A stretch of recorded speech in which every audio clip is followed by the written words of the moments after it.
ಶ್ರೀ ಗುರುಭ್ಯೋ ನಮಃ. ಹರಿ ಓಂ ಹರಿ ಓಂ ಹರಿ ಓಂ.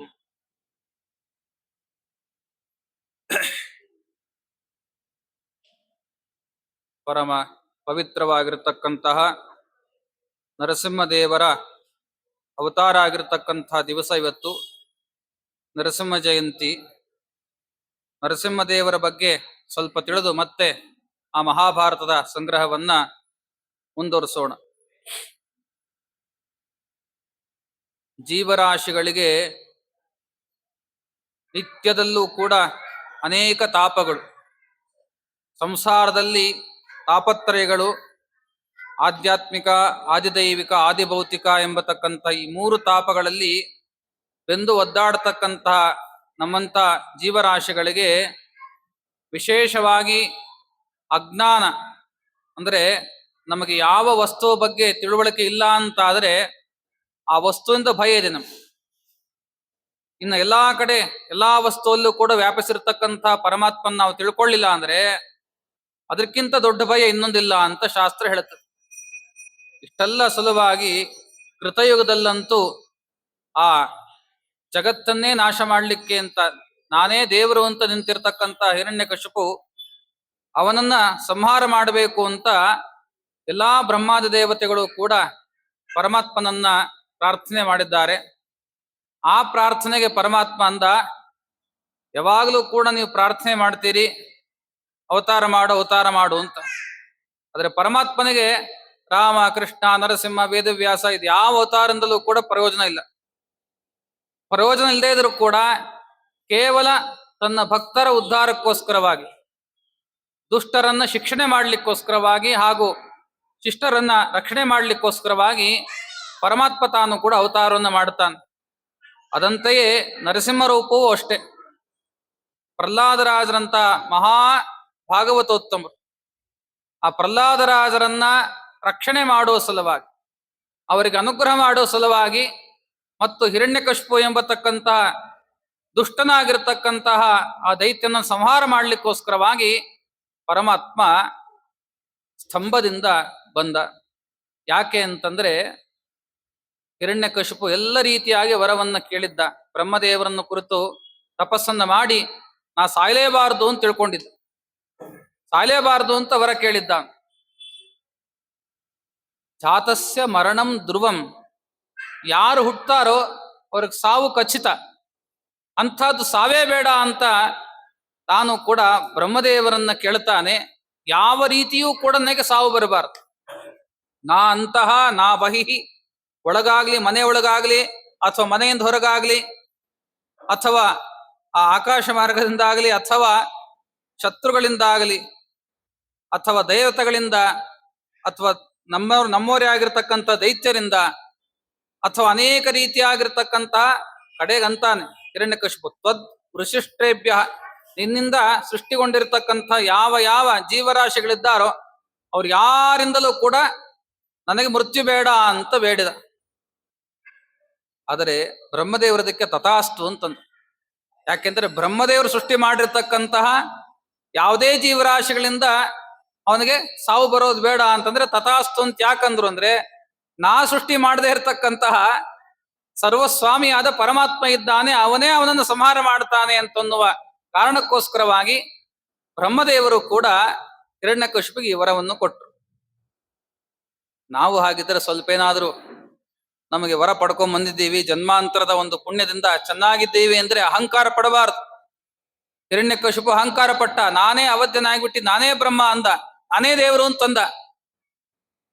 ನಾರಾಯಣ ಅಂತನೋ ಮತ್ತೊಬ್ಬ ವ್ಯಕ್ತಿ ಇಲ್ಲ, ನಾನೇ ಹಿರಣ್ಯಕಶಿಪುನೇ ದೇವರು ಅಂತ. ಈ ದೈತ್ಯ ನನ್ನ ಸಮಾನರು ಕೂಡ ಯಾರಿಲ್ಲ ಅಂತ, ನಿಮಗೇನಾದರೂ ಕೂಡ ಉಪಾಸನೆ ಮಾಡಬೇಕು ಅಂದ್ರೆ ನನ್ನನ್ನೇ ಉಪಾಸನೆ ಮಾಡಿ, ನನ್ನನ್ನು ಕುರಿತು ಆರಾಧನೆ ಮಾಡ್ರಿ, ನನಗೆ ಪ್ರದಕ್ಷಿಣೆ ಹಾಕ್ರಿ, ನಂಗೆ ನಮಸ್ಕಾರ ಹಾಕ್ರಿ, ನನಗೆ ಪಂಚಾಮೃತ ಮಾಡ್ರಿ, ಹಿಂಗೆಲ್ಲ ಹೇಳುವಂತೆ ಹಿರಣ್ಯಕಶಿಪು ಅಷ್ಟು ತಾನು ಕೂಡ ನಾನೇ ದೇವರಾಗಿದ್ದೀನಿ ಅಂತ ಮೆರೀತಾ ಇದ್ದ.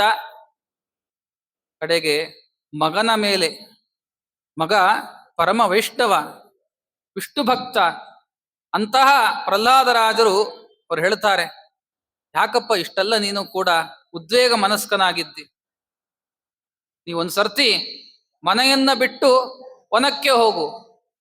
ಆಗ ಅರ್ಥ ಆಗ್ತದೆ. ವನ ಅಂತಂದ್ರೆ ಸಜ್ಜನರ ಸಮೂಹಕ್ಕೆ ಹೋಗು, ನಿನಗೆ ಯಾರು ನಿಜವಾಗಿರತಕ್ಕಂಥ ಸ್ವಾಮಿ ಯಾರು ಅಂತ ನಿನಗೆ ಅರ್ಥ ಆಗ್ತದೆ.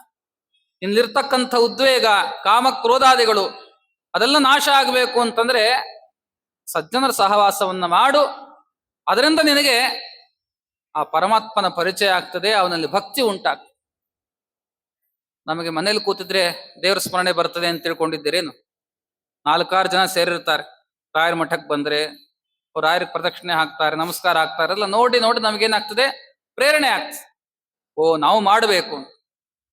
ಅದೇ ರೀತಿಯಾಗಿ ಸಜ್ಜನರ ಸಮೂಹಕ್ಕೆ ನಾವು ಬಂದ್ಬಿಟ್ರೆ ನಾವು ಮಾಡಬೇಕು ಅಂತನೋ ಪ್ರೇರಣೆ ನಮಗೆ ಹೇಗೆ ಬಂದಿತ್ತೋ, ಪ್ರಹ್ಲಾದರಾಜರು ಇಂಥ ಉಪದೇಶ ಮಾಡ್ತಾರೆ. ವನಂ ಗತೋ ಯದ್ ಹರಿಮಾಶ್ರಯೇತ, ವನಕ್ಕೆ ಹೋಗು, ಪರಮಾತ್ಮನ್ನ ಆಶ್ರಯಿಸು.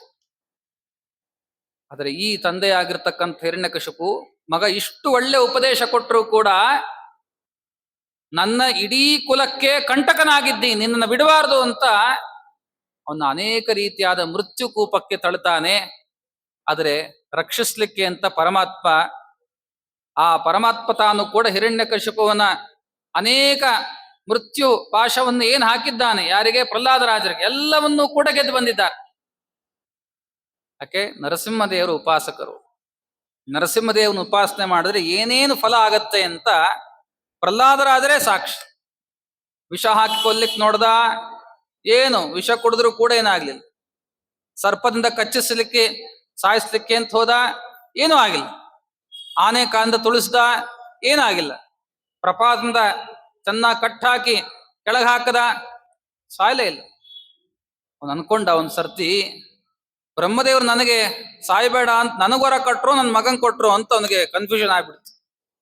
ಹಾಗೆ ಪಾಪಿಷ್ಟ ಬ್ರಹ್ಮದೇವ್ರು ಯಾಕೋ ಕನ್ಫ್ಯೂಸ್ ಆಗ್ಬಿಟ್ಟು ನನ್ನ ಮಗನ್ಗೆ ಅವನು ಸಾಯೋದೇ ಬೇಡ ಅಂತ ಹೊರ ಕೊಟ್ಬಿಟ್ಟಿದ್ದಾರೋ ಏನೋ, ನನಗ್ ಕೊಡ್ಲಿಲ್ಲೇನೋ ಅಂತ ಆಗಲೂ ಕೂಡ ಬ್ರಹ್ಮದೇವರ ಮೇಲೆ ತಾನು ತಪ್ಪು ತಿಳುವಳಿಕೆಯನ್ನ ಮಾಡಿಕೊಳ್ತಾನೆ. ಇಂಥ ದೈತ್ಯನಾಗಿರ್ತಕ್ಕಂಥ ಲೋಕಕಂಟಕನಾದ ಅವನು ಮಗನೇ ಕೂಡ ಹೇಳ್ತಾನೆ, ನೋಡು, ಪರಮಾತ್ಮನ ವಿರುದ್ಧವಾಗಿ ಹೋಗ್ಬೇಡ, ಅಂದ್ರೆ ದ್ವೇಷ ಮಾಡಬೇಡ. ಎಲ್ಲ ಕಡೆ ಪರಮಾತ್ಮ ಇದ್ದಾನೆ, ಎಲ್ಲೆಲ್ಲಿಯೂ ಪರಮಾತ್ಮ ಇದ್ದಾನೆ, ಅವನನ್ನು ಉಪಾಸನೆ ಮಾಡು, ನಿನಗೆ ವಿಶೇಷವಾಗಿ ಅನುಗ್ರಹವನ್ನು ಮಾಡ್ತಾನೆ ಅಂತಂದಾಗ, ಎಲ್ಲ ಕಡೆ ಇದ್ದಾನೆ. ಎಲ್ಲಿದ್ದಾನೆ ಹಾಗಿದ್ರೆ? ಇಲ್ಲಿದ್ದಾನ, ಅಲ್ಲಿದ್ದಾನ? ಈ ಸ್ತಂಭದಲ್ಲಿ ಯಾಕೆ ಕಾಣ್ತಾ ಇಲ್ಲ? ಕಸ್ಮಾತ್ ಸ್ತಂಭೇನ ಅದೃಶ್ಯತೆ. ಯಾಕೆ ಸ್ತಂಭದಲ್ಲಿ ಕಾಣ್ತಾ ಇಲ್ಲ? ಅಪ್ಪ, ನಿನಗೆ ಕಾಣೋ ಕಣ್ಣಿಲ್ಲ. ನಾವು ಅಷ್ಟೇ, ಪರಮಾತ್ಮ ನೋಡ್ತೀವ, ರಾಯರನ್ನ ನೋಡ್ತೀವ, ಅಂಥ ಕಣ್ಣು ನಮ್ದು ಆಗಿದೆಯಾ? ಇಲ್ಲೇ ಇಲ್ಲ. ನಮ್ಮ ಕಣ್ಣು ಯಾವುದನ್ನ ನೋಡಬಾರ್ದು ಅದನ್ನೇ ನೋಡ್ತಾ ಕೂತಿರುತ್ತೆ. ಯಾವಾಗಲೂ ಕೂಡ ಯಾವುದನ್ನ ನೋಡಬಾರ್ದು ಅದರಲ್ಲೇ ನಮಗೆ ಆಸಕ್ತವಾಗಿರ್ತಕ್ಕಂತಹ ಚಕ್ಷುರಿಂದ್ರಿಯ, ಯಾವುದನ್ನ ಕೇಳಬಾರ್ದು ಅದನ್ನೇ ಕೇಳ್ತಾ ಇರತಕ್ಕಂತಹ ಶ್ರೋತ್ರೇಂದ್ರಿಯ, ಯಾವುದನ್ನ ಮಾತಾಡಬಾರ್ದು ಅದನ್ನೇ ಮಾತಾಡ್ತಕ್ಕಂತಹ ಆ ಯಾವ ಜಿಹ್ವಾ, ನಾಲಿಗೆ, ಯಾವುದನ್ನ ತಿನ್ನಬಾರ್ದು ಅದನ್ನ ತಿಂತಾ ಇರ್ತೀವಿ, ಎಲ್ಲಿ ಹೋಗಬಾರ್ದು ಅಲ್ಲಿ ಹೋಗ್ತಾ ಇರ್ತೀವಿ, ಯಾವ ಕೆಲಸ ಮಾಡಬಾರ್ದು ಅದನ್ನ ಮಾಡ್ತಾ ಇರ್ತೀವಿ.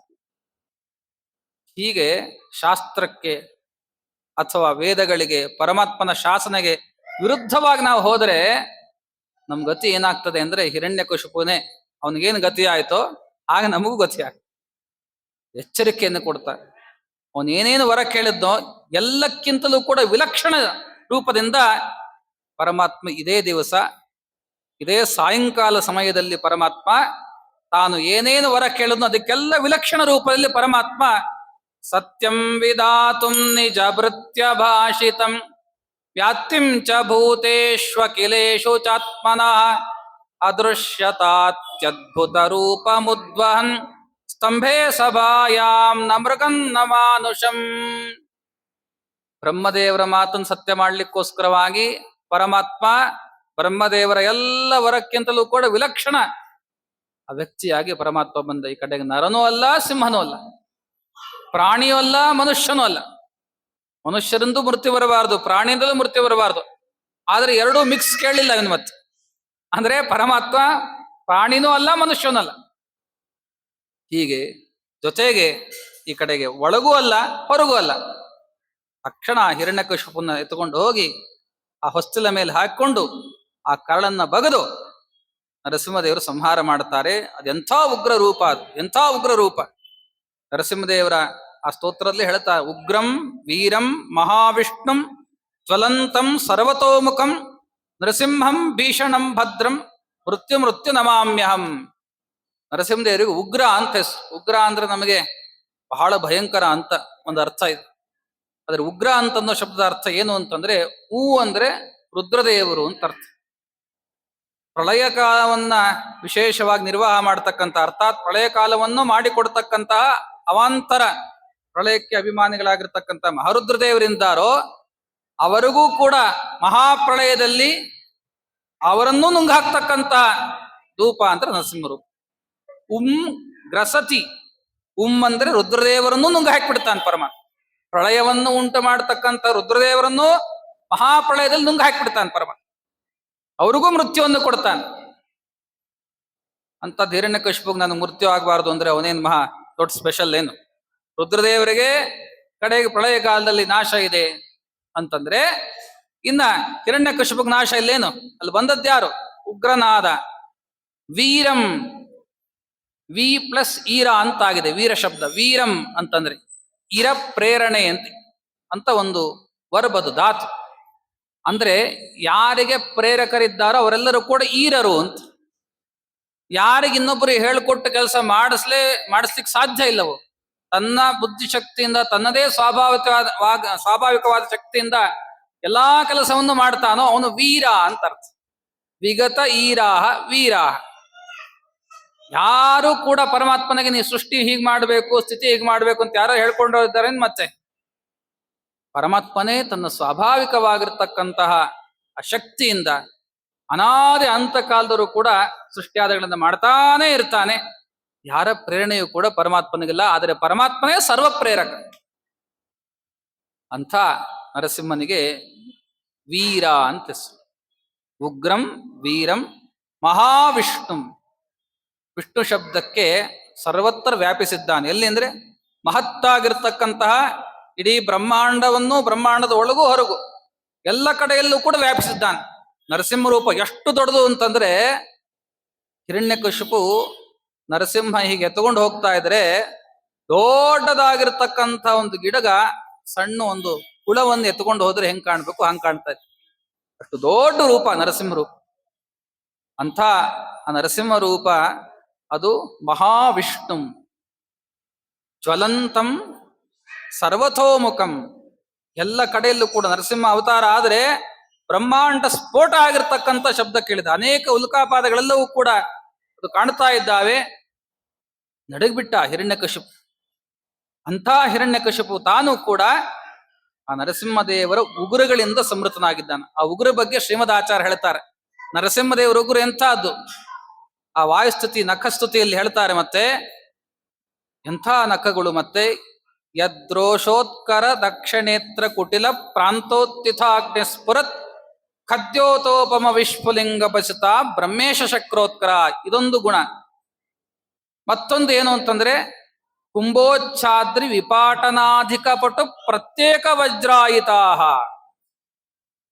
ಅನೇಕ ದೈತ್ಯರ ಸಮೂಹ, ಆನೆಯ ಗಂಡ ಸ್ಥಳದಂತೆ ಇರತಕ್ಕಂತಹ ಬಲಿಷ್ಠವಾದ ಎಲ್ಲಾ ದೈತ್ಯರ ಸಮೂಹವನ್ನ ತನ್ನ ಉಗುರಿಂದಲೇ ಕೂಡ ಸೀಳು ಹಾಕ್ಲಿಕ್ಕೆ ಸಮರ್ಥನಾಗಿರ್ತಕ್ಕಂಥ ಆ ಪರಮಾತ್ಮನ ಉಗುರುಗಳು ಯಾವುದು ಅಂದ್ರೆ ಪ್ರತ್ಯೇಕ ವಜ್ರಾಯುತ ಅಂತ ಶ್ರೀಮದಾಚಾರ್ಯ ಅಂತ.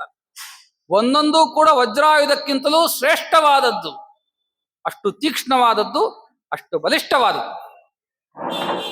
ಆ ಪರಮಾತ್ಮನ ಉಗುರು ಬೇರೆ ಅಲ್ಲ, ನರಸಿಂಹದೇವರು ಬೇರೆ ಅಲ್ಲ. ನೇಹ ನಾನಾಸ್ತಿ ಕಿಂಚನ. ದೇವರ ಅವಯವಗಳಿಗೂ ದೇವರಿಗೂ ಅಭೇದ. ಅಂದ್ರ ನರಸಿಂಹ ನಖಸ್ತುತಿ ಅಂದ್ರೆ ನರಸಿಂಹದೇವರ ಸ್ತುತಿ ಅಂತಲೇ ಅರ್ಥ. ಉಗುರಿನ ಸ್ತೋತ್ರ ಅಂತ ತಿಳ್ಕೊಬೇಡ್ರಿ ಅದನ್ನು. ಅದು ನರಸಿಂಹದೇವರ ಸ್ತೋತ್ರನೇ ಇದು. ಮತ್ತೊಂದು, ಈ ಕಡೆಗೆ ಪ್ರಳಯ ಕಾಲದಲ್ಲಿ ಅದೇ ಪರಮಾತ್ಮ ನರಸಿಂಹ ರೂಪದಿಂದ ಅವನ ಬಲಗಳಿಂದ ಒಂದೇ ಒಂದು ಕಿಡಿ ಹೊರಡಿಸ್ತಾನ. ಆ ಕಿಡಿ ಏನ್ ಮಾಡ್ತದೆ? ಬ್ರಹ್ಮೇಶ ಶಕ್ರೋತ್ಕರಾಹ.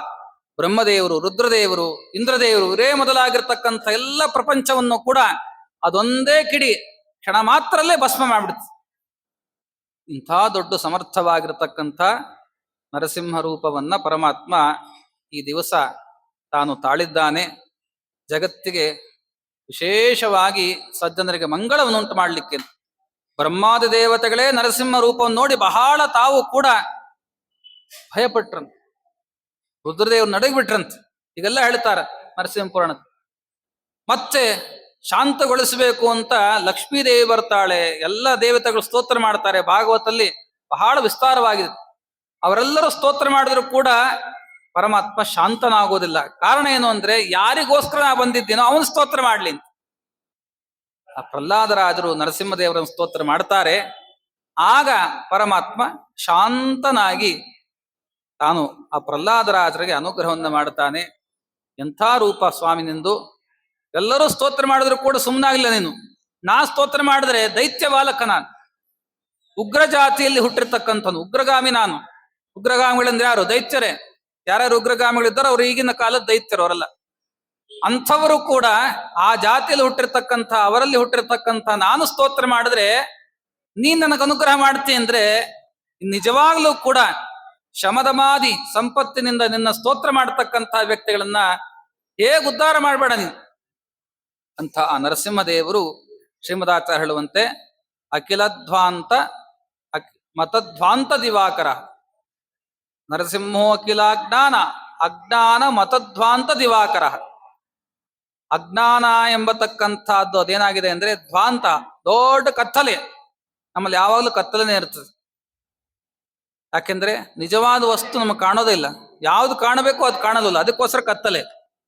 ಆ ಕತ್ತಲೆ ಅಂದ್ರೆ ಅಜ್ಞಾನ, ಅದು ಪರಿಹಾರ ಆಗಬೇಕು ಅಂತಂದ್ರೆ ನರಸಿಂಹದೇವರ ಸ್ಮರಣೆಯನ್ನು ಮಾಡಬೇಕು. ನರಸಿಂಹದೇವರ ಸ್ಮರಣೆ ಮಾಡೋದ್ರಿಂದ ನಮ್ಮಲ್ಲಿರ್ತಕ್ಕಂಥ ಕತ್ತಲೆ ಅಥವಾ ಪಾಪ, ಎಲ್ಲಾ ಪಾಪಗಳು ಕೂಡ ನಿವೃತ್ತಿ ಆಗ್ತದೆ. ಗ್ರಹಗಳಿಗೆ ನಿಯಾಮಕನಾಗಿರ್ತಕ್ಕಂಥ ಭಗವಂತನ ರೂಪ ನರಸಿಂಹ ರೂಪ. ನವಗ್ರಹಗಳು ಶನೈಶ್ಚರ ಕೃತ ನರಸಿಂಹ ಸ್ತೋತ್ರ ಅಂತ ಭವಿಷ್ಯೋತ್ತರ ಪುರಾಣದಲ್ಲಿ ಬಂದಿದೆ. ನಮಗನೇಕ ಗ್ರಹಗಳ ಪೀಡೆ ಇದ್ದಾಗ ಅಥವಾ ಆ ಗ್ರಹಗಳು ಕೂಡ ಅಶುಭವನ್ನು ಸೂಚನೆ ಮಾಡ್ತಾ ಇದೆ ಅಂತಂದ್ರೆ ತಕ್ಷಣ ಆ ನರಸಿಂಹದೇವರನ್ನು ನಾವು ಸ್ತೋತ್ರ ಮಾಡಬೇಕು. ಅಥವಾ ಅನೇಕ ಆಪತ್ತುಗಳು ಬರೋದಿದೆ ಅಂತಂದ್ರೆ, ಅಥವಾ ಅರಣ್ಯ ಮಾರ್ಗದಲ್ಲಿ ನಮಗೆ ಅನೇಕ ರೀತಿಯಾದ ಭಯ ಇದೆ ಅಂತಂದ್ರೆ ನರಸಿಂಹದೇವರು ಸ್ಮರಣೆ ಮಾಡಬೇಕು. ಆ ನರಸಿಂಹದೇವರು ಎಂಥವ್ರು? ಮತ್ತೆ ಜಗತ್ತು ಎಲ್ಲ ತಿಳಿದಿರ್ತಕ್ಕಂಥ ಮಹಾಲಕ್ಷ್ಮೀ ದೇವಿ, ಪ್ರಕೃತಿಯಾದ ಲಕ್ಷ್ಮೀದೇವಿಯೇ ಕೂಡ ಪರಮಾತ್ಮನ ಬಿಟ್ಟು ಬೇರೆ ಕಡೆ ನೋಡ್ತಾ ಇಲ್ಲ. ನರಸಿಂಹ ರೂಪವನ್ನು ಬಿಟ್ಟು ಬೇರೆ ಕಡೆ ಅವಳಿಗೆ ಆಸಕ್ತಿನೇ ಇಲ್ಲ ನೋಡ್ಲಿಕ್ಕೆ. ಅಂಥ ವಿಶಿಷ್ಟವಾದ ರೂಪ ಅಂದ್ರೆ ನರಸಿಂಹ ರೂಪ. ಅಂತ ಸರ್ವತ್ರ ಚಂಚಲತಯಾ ಸ್ಥಿತಯಾಪಿ ಲಕ್ಷ್ಮ್ಯಾ ಬ್ರಹ್ಮಾದಿ ವಂದ್ಯ ಪದಯಾ ಸ್ಥಿರಯಾನ್ಯಸೇವಿ ಪಾದಾರವಿಂದಯುಗಲಂ ಪರಮಾದರೇಣ ಸತ್ವಂ ನೃಸಿಂಹ ಮೈ ದೇಹಿ ಕರ ಕೃಪಾವಲೋಕಂ. ನಮ್ಮ ಶನೈಶ್ಚರ ಶನಿ ಸ್ತೋತ್ರ ಮಾಡ್ತಾನೆ. ಎಲ್ಲ ಕಡೆಯಲ್ಲೂ ಕೂಡ ಲಕ್ಷ್ಮೀದೇವಿ ಚಂಚಳ ಅಂತ. ಜಗತ್ನಲ್ಲಿ ಲಕ್ಷ್ಮೀದೇವಿ ಚಂಚಳ ತಾನೆ. ಒಂದ್ ದಿವಸ ಒಬ್ರು ಮನೇಲಿರ್ತಾ, ಇನ್ನೊಂದ್ ದಿವಸ ಇನ್ನೊಬ್ರು ಮನೆಗೆ ಆಗಿದ್ದಂತೆ ಟ್ರಾನ್ಸ್ಫರ್ ಆಗ್ತಾ ಇರತ್ತೆ ಅಕೌಂಟ್. ಈಗಂತೂ ಮೊಬೈಲ್ ಅಲ್ಲೇ ಇದೆ, ಗೂಗಲ್ ಪೇ. ಸುಮ್ಮನೆ ಒತ್ಬಿಟ್ರೆ ಅವ್ರದ್ದು ಹೋಗ್ತಾ ಇರತ್ತೆ. ಒಬ್ಬರು ಮೊಬೈಲ್ ಇನ್ನೊಂದೊಬ್ಬರು ಮೊಬೈಲ್ ಹೋಗ್ತಾ ಇರತ್ತೆ. ಆಗಿದ್ದಂತ ಅಷ್ಟು ಚಂಚಲ ಲಕ್ಷ್ಮೀದೇವಿ. ಅಷ್ಟು ಚಂಚಲ ಸ್ವಭಾವಳಾಗಿರ್ತಕ್ಕಂಥ ಲಕ್ಷ್ಮೀದೇವಿ ಅನಾದಿ ಕಾಲದಿಂದ ಪರಮಾತ್ಮನ ಪಾದದಲ್ಲೇ, ನರಸಿಂಹದೇವರ ಪಾದದಲ್ಲೇ ಆಸಕ್ತಳಾಗಿದ್ದಾಳಂತ. ನರಸಿಂಹದೇವರ ಪಾದದಲ್ಲಿ ನಿಶ್ಚಂಚಲ ಆಗಿದ್ದಾಳೆ, ಲೋಕದಲ್ಲಿ ಚಂಚಲ ಆಗಿದ್ದಾಳೆ. ಹಾಗಿದ್ದರೆ ಅಷ್ಟು ಚಂಚಲ ಸ್ವಭಾವಯುಕ್ತ ಇರತಕ್ಕಂತಹ ಲಕ್ಷ್ಮೀದೇವಿ ಪರಮಾತ್ಮನ ಪಾದವನ್ನು ಅಷ್ಟು ತಾನು ಕೂಡ ಲಕ್ಷ್ಯ ಇಟ್ಟು ಅನಾದಿ ಕಾಲದಿಂದ ನೋಡ್ತಾ ಇದ್ದಾಳೆ ಅಂತಂದ್ರೆ ಎಂಥ ರೂಪ, ಎಂಥ ಮನೋಹರವಾದ ರೂಪ. ಅಂತ ಬ್ರಹ್ಮಾದಿ ದೇವತೆಗಳು ಕೂಡ ನಿತ್ಯ ಸೇವಿಸ್ತಕ್ಕಂತಹ ನರಸಿಂಹದೇವರನ್ನ ನಾವು ಸ್ತೋತ್ರ ಮಾಡೋದ್ರಿಂದ ನಮ್ಮ ಬಗ್ಗೆ ಪರಮಾತ್ಮ ತಾನು ಕೂಡ ಕಣ್ಣೆತ್ತಿ ನಮ್ಮನ್ನ ನೋಡ್ಲಿ, ನಮ್ಮೆಲ್ಲ ಅನಿಷ್ಟಗಳನ್ನು ಕೂಡ ಪರಿಹಾರ ಮಾಡಿ. ಎಲ್ಲಾ ರೀತಿಯಾದ ಅನಿಷ್ಟಗಳು, ಕಷ್ಟ ಕಾರ್ಪಣ್ಯಗಳು, ಗ್ರಹದೋಷಗಳು, ಪೀಡೆಗಳು, ಅನೇಕ ರೀತಿಯಾಗಿರ್ತಕ್ಕಂಥ ಭೂತ ಪ್ರೇತಾದಿ ಬಾಧೆಗಳು, ಎಲ್ಲಾ ರೀತಿ ಆಗಿರ್ತಕ್ಕಂಥ ಕಷ್ಟಗಳಿಗೆ ಒಂದೇ ಪರಿಹಾರ ಅಂದ್ರೆ ನರಸಿಂಹ ರೂಪದ ಸ್ಮರಣೆ. ನರಸಿಂಹಾದಿಕ ಮನ್ಯಚ್ಚ ದುರಿತಾದಿ ನಿವೃತ್ತಗೆ ಅಂತ ಹೇಳ್ತಾರೆ. ಅಂಥ ನರಸಿಂಹ ಜಯಂತಿ ಇವತ್ತು ನಾವೆಲ್ಲರೂ ಕೂಡ ವಿಶೇಷವಾಗಿ ಪ್ರಾರ್ಥನೆ ಮಾಡಬೇಕು. ನರಸಿಂಹದೇವರು ಒಂದಂತೂ ನಮಗೆ ವಿಘ್ನಗಳು ಬಹಳ. ಪುರಾಣ ಕೇಳಬೇಕು ಅಂದ್ರೆ ವಿಘ್ನ, ಪುರಾಣ ಹೇಳಬೇಕು ಅಂದ್ರೆ ವಿಘ್ನ, ಮತ್ತೆ ಎಲ್ಲಾರು ಹೋಗ್ಬೇಕು, ತೀರ್ಥಯಾತ್ರೆಗೆ ಅಂದ್ರೆ ವಿಘ್ನ, ಯಾವ ಒಳ್ಳೆ ಕೆಲಸ ಮಾಡಬೇಕು ಸಾಧನೆ ಮಾಡಬೇಕು ಅಂದ್ರೆ ಬಹಳ ವಿಘ್ನಗಳು ಬರ್ತಾ ಇರ್ತವ್. ಹೆಜ್ಜೆ ಹೆಜ್ಜೆಗೂ ವಿಘ್ನ ಬರ್ತಾ ಇರುತ್ತೆ. ಆ ವಿಘ್ನ ಎಲ್ಲ ಪರಿಹಾರ ಆಗ್ಬೇಕು ಅಂದ್ರೆ ವಿಶೇಷವಾಗಿ ನರಸಿಂಹ ದೇವ ಸ್ತೋತ್ರವನ್ನು ಮಾಡಬೇಕು. ಹೀಗೆ ಆ ನರಸಿಂಹೋ ಅಸಖ್ಯೋರು ತಿಮಿರಾ ಶಿಶುರದ್ಯುತಿ ಅಂತ ಹೇಳಿ ಟೀಕಾಕೃತ್ಪಾದರು ಸ್ತೋತ್ರ ಮಾಡುತ್ತಾರೆ. ಆ ನರಸಿಂಹದೇವರು ಅಸಖ್ಯವಾದ, ಸಹನೆ ಮಾಡಲಿಕ್ಕೆ ಆಗದೇ ಇರತಕ್ಕಂಥ ಅನೇಕ ವಿಘ್ನಗಳು ಸಂಸಾರದಲ್ಲಿ ಬರ್ತಾ ಇರ್ತದೆ, ನಮ್ಮ ಸಾಧನೆ ಮಾರ್ಗದಲ್ಲಿ ಬರ್ತಾ ಇರುತ್ತೆ. ಅದೆಲ್ಲ ವಿಘ್ನಗಳು ಕೂಡ ಪರಿಹಾರ ಆಗಬೇಕು ಅಂದರೆ ನರಸಿಂಹ ರೂಪವನ್ನು ಸ್ಮರಣೆ ಮಾಡಬೇಕು. ಆ ನರಸಿಂಹ ದೇವರು ನಮ್ಮೆಲ್ಲ ರೀತಿಯಾಗಿರ್ತಕ್ಕಂಥ ಅನಿಷ್ಟಗಳನ್ನು ನಿವೃತ್ತಿ ಮಾಡತಕ್ಕಂತಹ ಆ ಅನುಗ್ರಹವನ್ನು ಮಾಡತಕ್ಕಂಥ ರೂಪ ಆ ನರಸಿಂಹ ದೇವರು. ಹಾಗಿದ್ರೆ ನಮ್ಮಲ್ಲಿರ್ತಕ್ಕಂಥ ಹಿರಣ್ಯಕಶಿಪುವಿನ ಸ್ವಭಾವ ಏನಿದೆ, ಕಾಮಕ್ರೋಧಾದಿಗಳೆಂಬತಕ್ಕಂತಹ ಆ ಹಿರಣ್ಯಕಶಿಪು ಏನಿದ್ದಾನೆ ನಮ್ಮಲ್ಲಿ, ಅವನ್ನ ಸೀಳಾಕಿ ಪ್ರಹ್ಲಾದರಾಜರಲ್ಲಿ ಇರತಕ್ಕಂಥ ಭಕ್ತಿ ನಮ್ಮ ಯೋಗ್ಯತೆಗೆ ತಕ್ಕಂತೆ ಕಿಂಚಿತ್ತು ಒಂದು ಎಳ್ಳು ಕಾಳಷ್ಟು ಕೊಟ್ಟರು ಸಾಕು. ಅಷ್ಟನ್ನ ನರಸಿಂಹ ದೇವರು ದಯಪಾಲಿಸಲಿ ಅಂತ ಪ್ರಾರ್ಥನೆ ಮಾಡೋಣ. ಇನ್ನು ಪ್ರಕೃತ ವಿಶೇಷವಾಗಿ ಮಹಾಭಾರತದ ಆ ಸಂಗ್ರಹ ಭಾರತ ಸಾವಿತ್ರಿ ಅಂತ ಮೊನ್ನೆ ಆರಂಭಿಸಿದ್ವಿ. ನಿನ್ನೆ ಅದಕ್ಕೆ ವಿಘ್ನ ಬಂದಿತ್ತು, ಅದಕ್ಕೆ ಈಗ ನರಸಿಂಹದೇವರ ಸ್ತೋತ್ರ ಮಾಡಿ ಮತ್ತೆ ಮುಂದೆ ಹೋಗೋದು. ಆ ಇಡೀ ಭಾರತದ ಸಾರರೂಪವಾಗಿರ್ತಕ್ಕಂಥ ಈ ಒಂದು ಸ್ತೋತ್ರ ಮುನಿಂ ಸ್ನಿಗ್ಧ ಮುಖಾಂಬೋಜಂ ವೇದವ್ಯಾಸಮಕಲ್ಮಷಂ ವೇದವ್ಯಾಸ ಸರಸ್ವತ್ಯಾ ವ್ಯಾಸಂ ನಮಾಮ್ಯಹಂ. ಇಲ್ಲಿ ಮೊದಲಿಗೆ ಮಂಗಳಾಚರಣೆಯಲ್ಲಿ ನಮ್ಮ ವೇದವ್ಯಾಸ ದೇವರನ್ನ ಸ್ತೋತ್ರವನ್ನು ಮಾಡ್ತಾ ಇದ್ದಾರೆ. ವೇದವ್ಯಾಸ ದೇವರು ಅಕಲ್ಮಷಂ, ಕಿಂಚಿತ್ತೂ ದೋಷ ಇಲ್ಲ ವೇದವ್ಯಾಸರಲ್ಲಿ. ಯಾರೋ ಅಂದ್ರು ಪಾಪ ಮೀನುಗಾರಲ್ಲಿ ಹುಟ್ಟಿರ್ತಕ್ಕಂಥ ವ್ಯಕ್ತಿ ಅಂತ. ಯಾಕೆಂದ್ರೆ ಮತ್ಸ್ಯಗಂಧಿ ಅಂತ ಹೆಸರು ಸತ್ಯವತಿ. ಕಾರಣ ಏನು ಅಂದ್ರೆ ಮತ್ಸ್ಯ ರಾಜರ ಜೊತೆಯಲ್ಲಿ ಬೆಳೆದವಳು, ಮೀನುಗಾರ ಜೊತೆಗೆ ಬೆಳೆದವಳು. ನಿಜವಾಗಲೂ ಕೂಡ ಅವಳು ಮತ್ಸ್ಯಕನ್ಯೆ ಅಲ್ಲ, ಮತ್ತು ರಾಜನ ಮಗಳೇ. ಆದರೆ ಮತ್ತು ಇನ್ನೊಂದು ಆರೋಪ ಮಾಡುತ್ತಾರೆ, ಪರಾಶರರಿಗೆ ಸತ್ಯವತಿಗೆ ವಿವಾಹನೇ ಆಗಲಿಲ್ಲ, ಏನೋ ದೋಣಿ ನಡೆಸ್ತಾ ಇದ್ಲು ಯಮುನಾ ನದಿ ದಾಟಲಿಕ್ಕೆ ಅಂತ. ಆಗ ಅವಳು ದೋಣಿ ನಡೆಸ್ತಕ್ಕಂಥ ಸಂದರ್ಭದಲ್ಲಿ ನಮ್ಮ ಪರಾಶರ ಬರ್ತಾರೆ, ಕೂಡಿಸ್ಕೊಂಡ್ರು. ದೋಣಿಯಲ್ಲೇ ಕೂಡ ಸಮಾಗಮ ಆಯಿತು, ಅಲ್ಲಿ ವೇದವ್ಯಾಸರ ಅವತಾರ ಆಯಿತು. ಮದುವೆನೇ ಆಗಿಲ್ಲ, ಅಲ್ಲಿ ಹುಟ್ಟಿದ್ದಾನೆ ಅಂತಂದ್ರೆ ವೇದವ್ಯಾಸ ಹಾಗಿದ್ರೆ ದೋಷಯುಕ್ತನಾಗಿರ್ತಕ್ಕಂಥವನು, ದೋಷದಿಂದ ಹುಟ್ಟಿದ್ದಾನೆ ಅಂದ್ರೆ ದೋಷ ಉಳ್ಳವನು ಅಂತೀಗೆಲ್ಲ ಏನ್ ಜಗತ್ತು ಹೇಳ್ತದೆ. ಅಥವಾ ಮೊನ್ನೆ ಹೇಳಿದಂತೆ ವೇದವ್ಯಾಸ ಕೇವಲ ಒಬ್ಬ ಋಷಿ ಅಷ್ಟೇ, ಋಷಿ ಅವನು, ದೇವರಲ್ಲ ಅವನು. ಹಾಗಿದ್ರೆ ಋಷಿ ಅಂತಂದ್ರೆ ಅವರಲ್ಲೂ ದೋಷ ಇದೆ, ಮತ್ತೆ ಪರಮಾತ್ಮನೊಬ್ಬನೇ ದೋಷದವ. ಅದಕ್ಕೋಸ್ಕರ ಮೊದಲಿಗೆ ಮಂಗಳಾಚರಣೆಯಲ್ಲಿ ವೇದವ್ಯಾಸಂ ಅಕಲ್ಮಷಂ, ವೇದವ್ಯಾಸರಲ್ಲಿ ಏನಾದರೂ ಕೂಡ ದೋಷ ಇದೆ ಅಂದ್ರೆ ಅವ್ರು ರಚನೆ ಮಾಡಿರ್ತಕ್ಕಂಥ ಮಹಾಭಾರತದಲ್ಲಿ ದೋಷ ಕಾಣಬೇಕು, ಭಾಗವತಲ್ಲಿ ದೋಷ ಕಾಣಬೇಕು, ಪುರಾಣಗಳಲ್ಲಿ ದೋಷ ಕಾಣಬೇಕು, ಬ್ರಹ್ಮಸೂತ್ರದಲ್ಲಿ ದೋಷ ಕಾಣಬೇಕು. ಕಾಣ್ತಾ ಇದೇನು ಮತ್ತೆ? ಇಂಥ ಶಾಸ್ತ್ರವನ್ನು ಅಧ್ಯಯನ ಮಾಡಿರ್ತಕ್ಕಂಥವ್ರು ಮೋಕ್ಷಕ್ಕೆ ಹೋಗ್ತಾರೆ, ಅವರೇ ದೋಷ ದೂರರಾಗ್ತಾರೆ ಅಂದ್ರೆ, ಆ ಗ್ರಂಥಗಳನ್ನ ಅಧ್ಯಯನ ಮಾಡೋರೇ ದೋಷ ದೂರರಾಗ್ತಾರೆ ಅಂತಂದ್ರೆ, ಇನ್ನು ಗ್ರಂಥಕರ್ತರು ಆಗಿರ್ತಕ್ಕಂಥ ವೇದವ್ಯಾಸರಲ್ಲಿ ದೋಷ ಇದೆ ಅಂತ ಹೇಳ್ತೀರಿ ಮತ್ತೆ? ಸರ್ವಥಾ ಇದು ಸಾಧ್ಯ, ಸರ್ವಥಾ ಸಾಧ್ಯ. ಪರಾಶರ ಸತ್ಯವತಿಯರಿಗೆ ವಿವಾಹ ಆದ್ಮೇಲೇನೆ ವೇದವ್ಯಾಸರ ಅವತಾರ. ವಿಶೇಷವಾಗಿ ಸಪ್ತಮ ಸರ್ಗದ ಆ ಸುಮಧ್ವಜಲ್ಲಿ ಹೇಳ್ತಾರೆ, ವಿಧಿನಾನುಸೃತಂ ಪರಾಶರಾತ್ ಸುಷವೇ ಸತ್ಯವತಿ ಕಿಲಾತ್ರಯಂ. ನಾರಾಯಣ ಪಂಡಿತಾಚಾರ್ಯ ಹೇಳ್ತಾರೆ, ವಿಧಿನಾ ಅನುಸೃತಂ, ವಿದ್ಯುಕ್ತವಾಗಿ ಪರಾಶರರಿಗೆ ಸತ್ಯವತಿಗೂ ಕೂಡ ಲಗ್ನ ಆಗಿದೆ, ಕನ್ಯಾದಾನವನ್ನೇ ಮಾಡಿದ್ದಾನೆ. ಮತ್ ಕನ್ಯಾದಾನ ಮಾಡಿಸಿಕೊಂಡು ಪರಾಶರ ವಿವಾಹ ಆದ ಮೇಲೇನೆ ಅಲ್ಲಿ ವೇದವ್ಯಾಸರ ಅವತಾರ ಆಯ್ತು. ಏನಾದ್ರು ದೋಷ ಇದೆ ಮತ್ತೆ? ಕನ್ಯಾದಾನ ಮಾಡಿದ್ದು ಸ್ಪಷ್ಟ ಪ್ರಮಾಣ ಇದೆ, ವಿವಾಹ ಆಗಿದ್ದು ಪ್ರಮಾಣ ಇದೆ. ಅಂಥದ್ದು ಸುಮ್ಮನೆ ದೋಣಿ ನಡೆಸೋ ಕಾಲಕ್ಕೆ ಹೋದ್ರು, ಸಮಾಗಮ ಆಯಿತು, ಅಲ್ಲಿ ಅವತಾರ ಮಾಡಿದ್ರು ಅಂದ್ರೆ ಲುಟ್ಟದ ಅಂತಂದ್ರೆ ಏನರ್ಥ? ಹೀಗೆ ಅವತಾರ ಮಾಡಿದವರಲ್ಲ.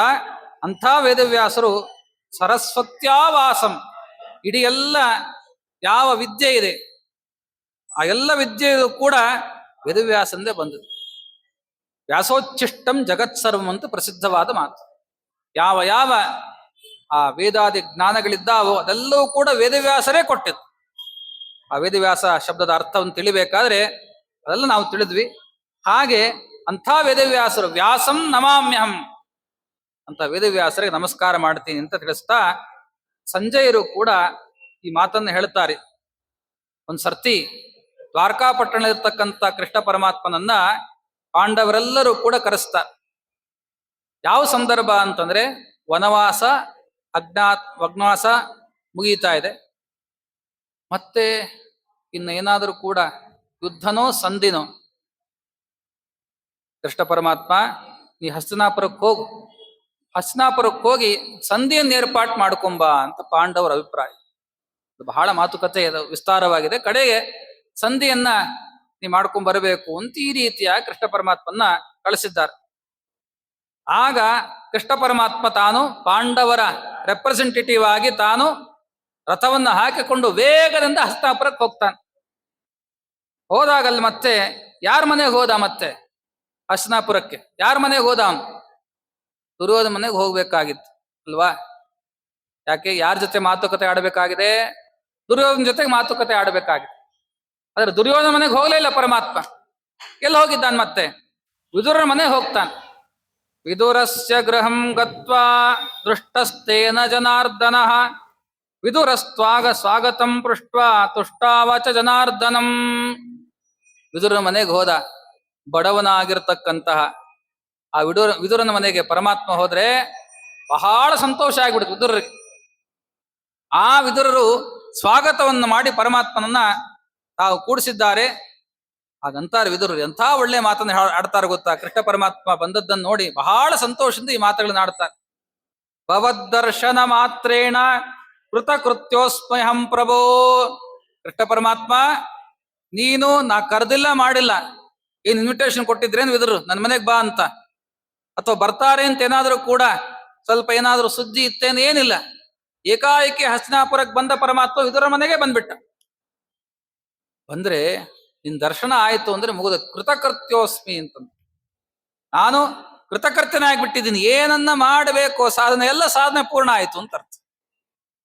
ನಾ ಪುಣ್ಯ ಪುರುಷನಾಗ್ಬಿಟ್ಟಿದ್ದೀನಿ, ಎಲ್ಲ ಪಾಪಗಳ ನಿವೃತ್ತಿ ಆಯ್ತು ನಿನ್ನ ದರ್ಶನ ಮಾತ್ರದಿಂದ. ನನ್ನೆಲ್ಲ ಪಾಪಗಳು ಕೂಡ ನಿವೃತ್ತಿ ಆಯ್ತು ಸ್ವಾಮಿ. ಇವತ್ತು ನನ್ನ ಜನ್ಮ ಸಫಲ ಆಯ್ತು. ಅದ್ಯಮೇ ಸಫಲಂ ಜನ್ಮ ಸುಪ್ರಭಾತಾತೆ ಮೇ ನಿಶಾ. ಇವತ್ತಿನ ಬೆಳಗಿನ ಜಾವ, ಅದು ಬೆಳಗಾಗಿದ್ದು ಪರಮಾತ್ಮ ಬಂದ. ಇವತ್ತು ಸುಪ್ರಭಾತ. ಸುಪ್ರಭಾತ ಅಂತ ನಾವೇನೋ ಹೇಳ್ತಾ ಇರ್ತೀವಿ, ಆದ್ರೆ ಪರಮಾತ್ಮ ನಮ್ಮ ಮನಸ್ಸಿಗೆ ಬಂದಿರತಕ್ಕಂತಹ ಆ ಬೆಳಗ್ಗಿನ ಹೊತ್ತೇ ಸುಪ್ರಭಾತ. ಯಾರು ದೇವರನ್ನ ನಿಜವಾಗ್ಲೂ ನೆನೆಸ್ತಾ ಹೇಳೋದಿಲ್ವೋ, ಮುಂಜಾನೆ ಎದ್ದು ಗೋವಿಂದ ಎನ್ನಿರೋ, ನಮ್ಮ ನಂಜಿಪ ದುರಿತಗಳು ದೂರಾದವೆನ್ನಿರೋ ಅಂತ ದಾಸರಂತಾರೆ. ನಮ್ಮಲ್ಲಿರ್ತಕ್ಕಂತಹ ಆ ದುರಿತಗಳು ನಮ್ಮ ಚೆನ್ನಾಗಿ ಕಾಡ್ಬೇಕು ಅಂದ್ರೆ ಬೆಳಗಾಗೆದ್ದು ಮೊಬೈಲ್ ನೋಡ್ತಾ ಕೂತ್ಕೊಂಡ್ರು, ಅದು ಇದು ಅಂತ ನೋಡ್ತಾ ಪಾಪ ಕೂತಿರಿ. ಬೇಕಾದಷ್ಟು ದುರಿತಗಳು ಬರೋದಿದೆ. ಆದ್ರೆ ಬೆಳಗಾಗೆದ್ದು ಗೋವಿಂದ ನಾರಾಯಣ ಕೃಷ್ಣ ನರಸಿಂಹ ಅಂತಂದ್ರೆ ಆ ದುರಿತಗಳು ನಾಶ ಆಯಿತು ಅಂತ ದಾಸರಂತಾರೆ. ಹಾಗೆ ಬರೀ ಸ್ಮರಣೆ ಮಾಡಿದ್ರೇನೆ ನಮ್ಮೆಲ್ಲ ದುರಿತಗಳು ಕೂಡ ನಾಶ ಆಗ್ತದೆ ಅಂತನ್ನೋದಾದ್ರೆ, ಇನ್ನು ಕೃಷ್ಣ ಪರಮಾತ್ಮ ಬೆಳಗಾಗೆದ್ದು ಮನೆಗೆ ಬಂದ್ಬಿಟ್ಟಿದ್ದಾನೆ. ವಿದುರಂತ ಇದ್ದಾರೆ ಇವತ್ತೇ ಸುಪ್ರಭಾತ. ಅದ್ಯಮೇ ಸಫಲಂ ಜ್ಞಾನಂ.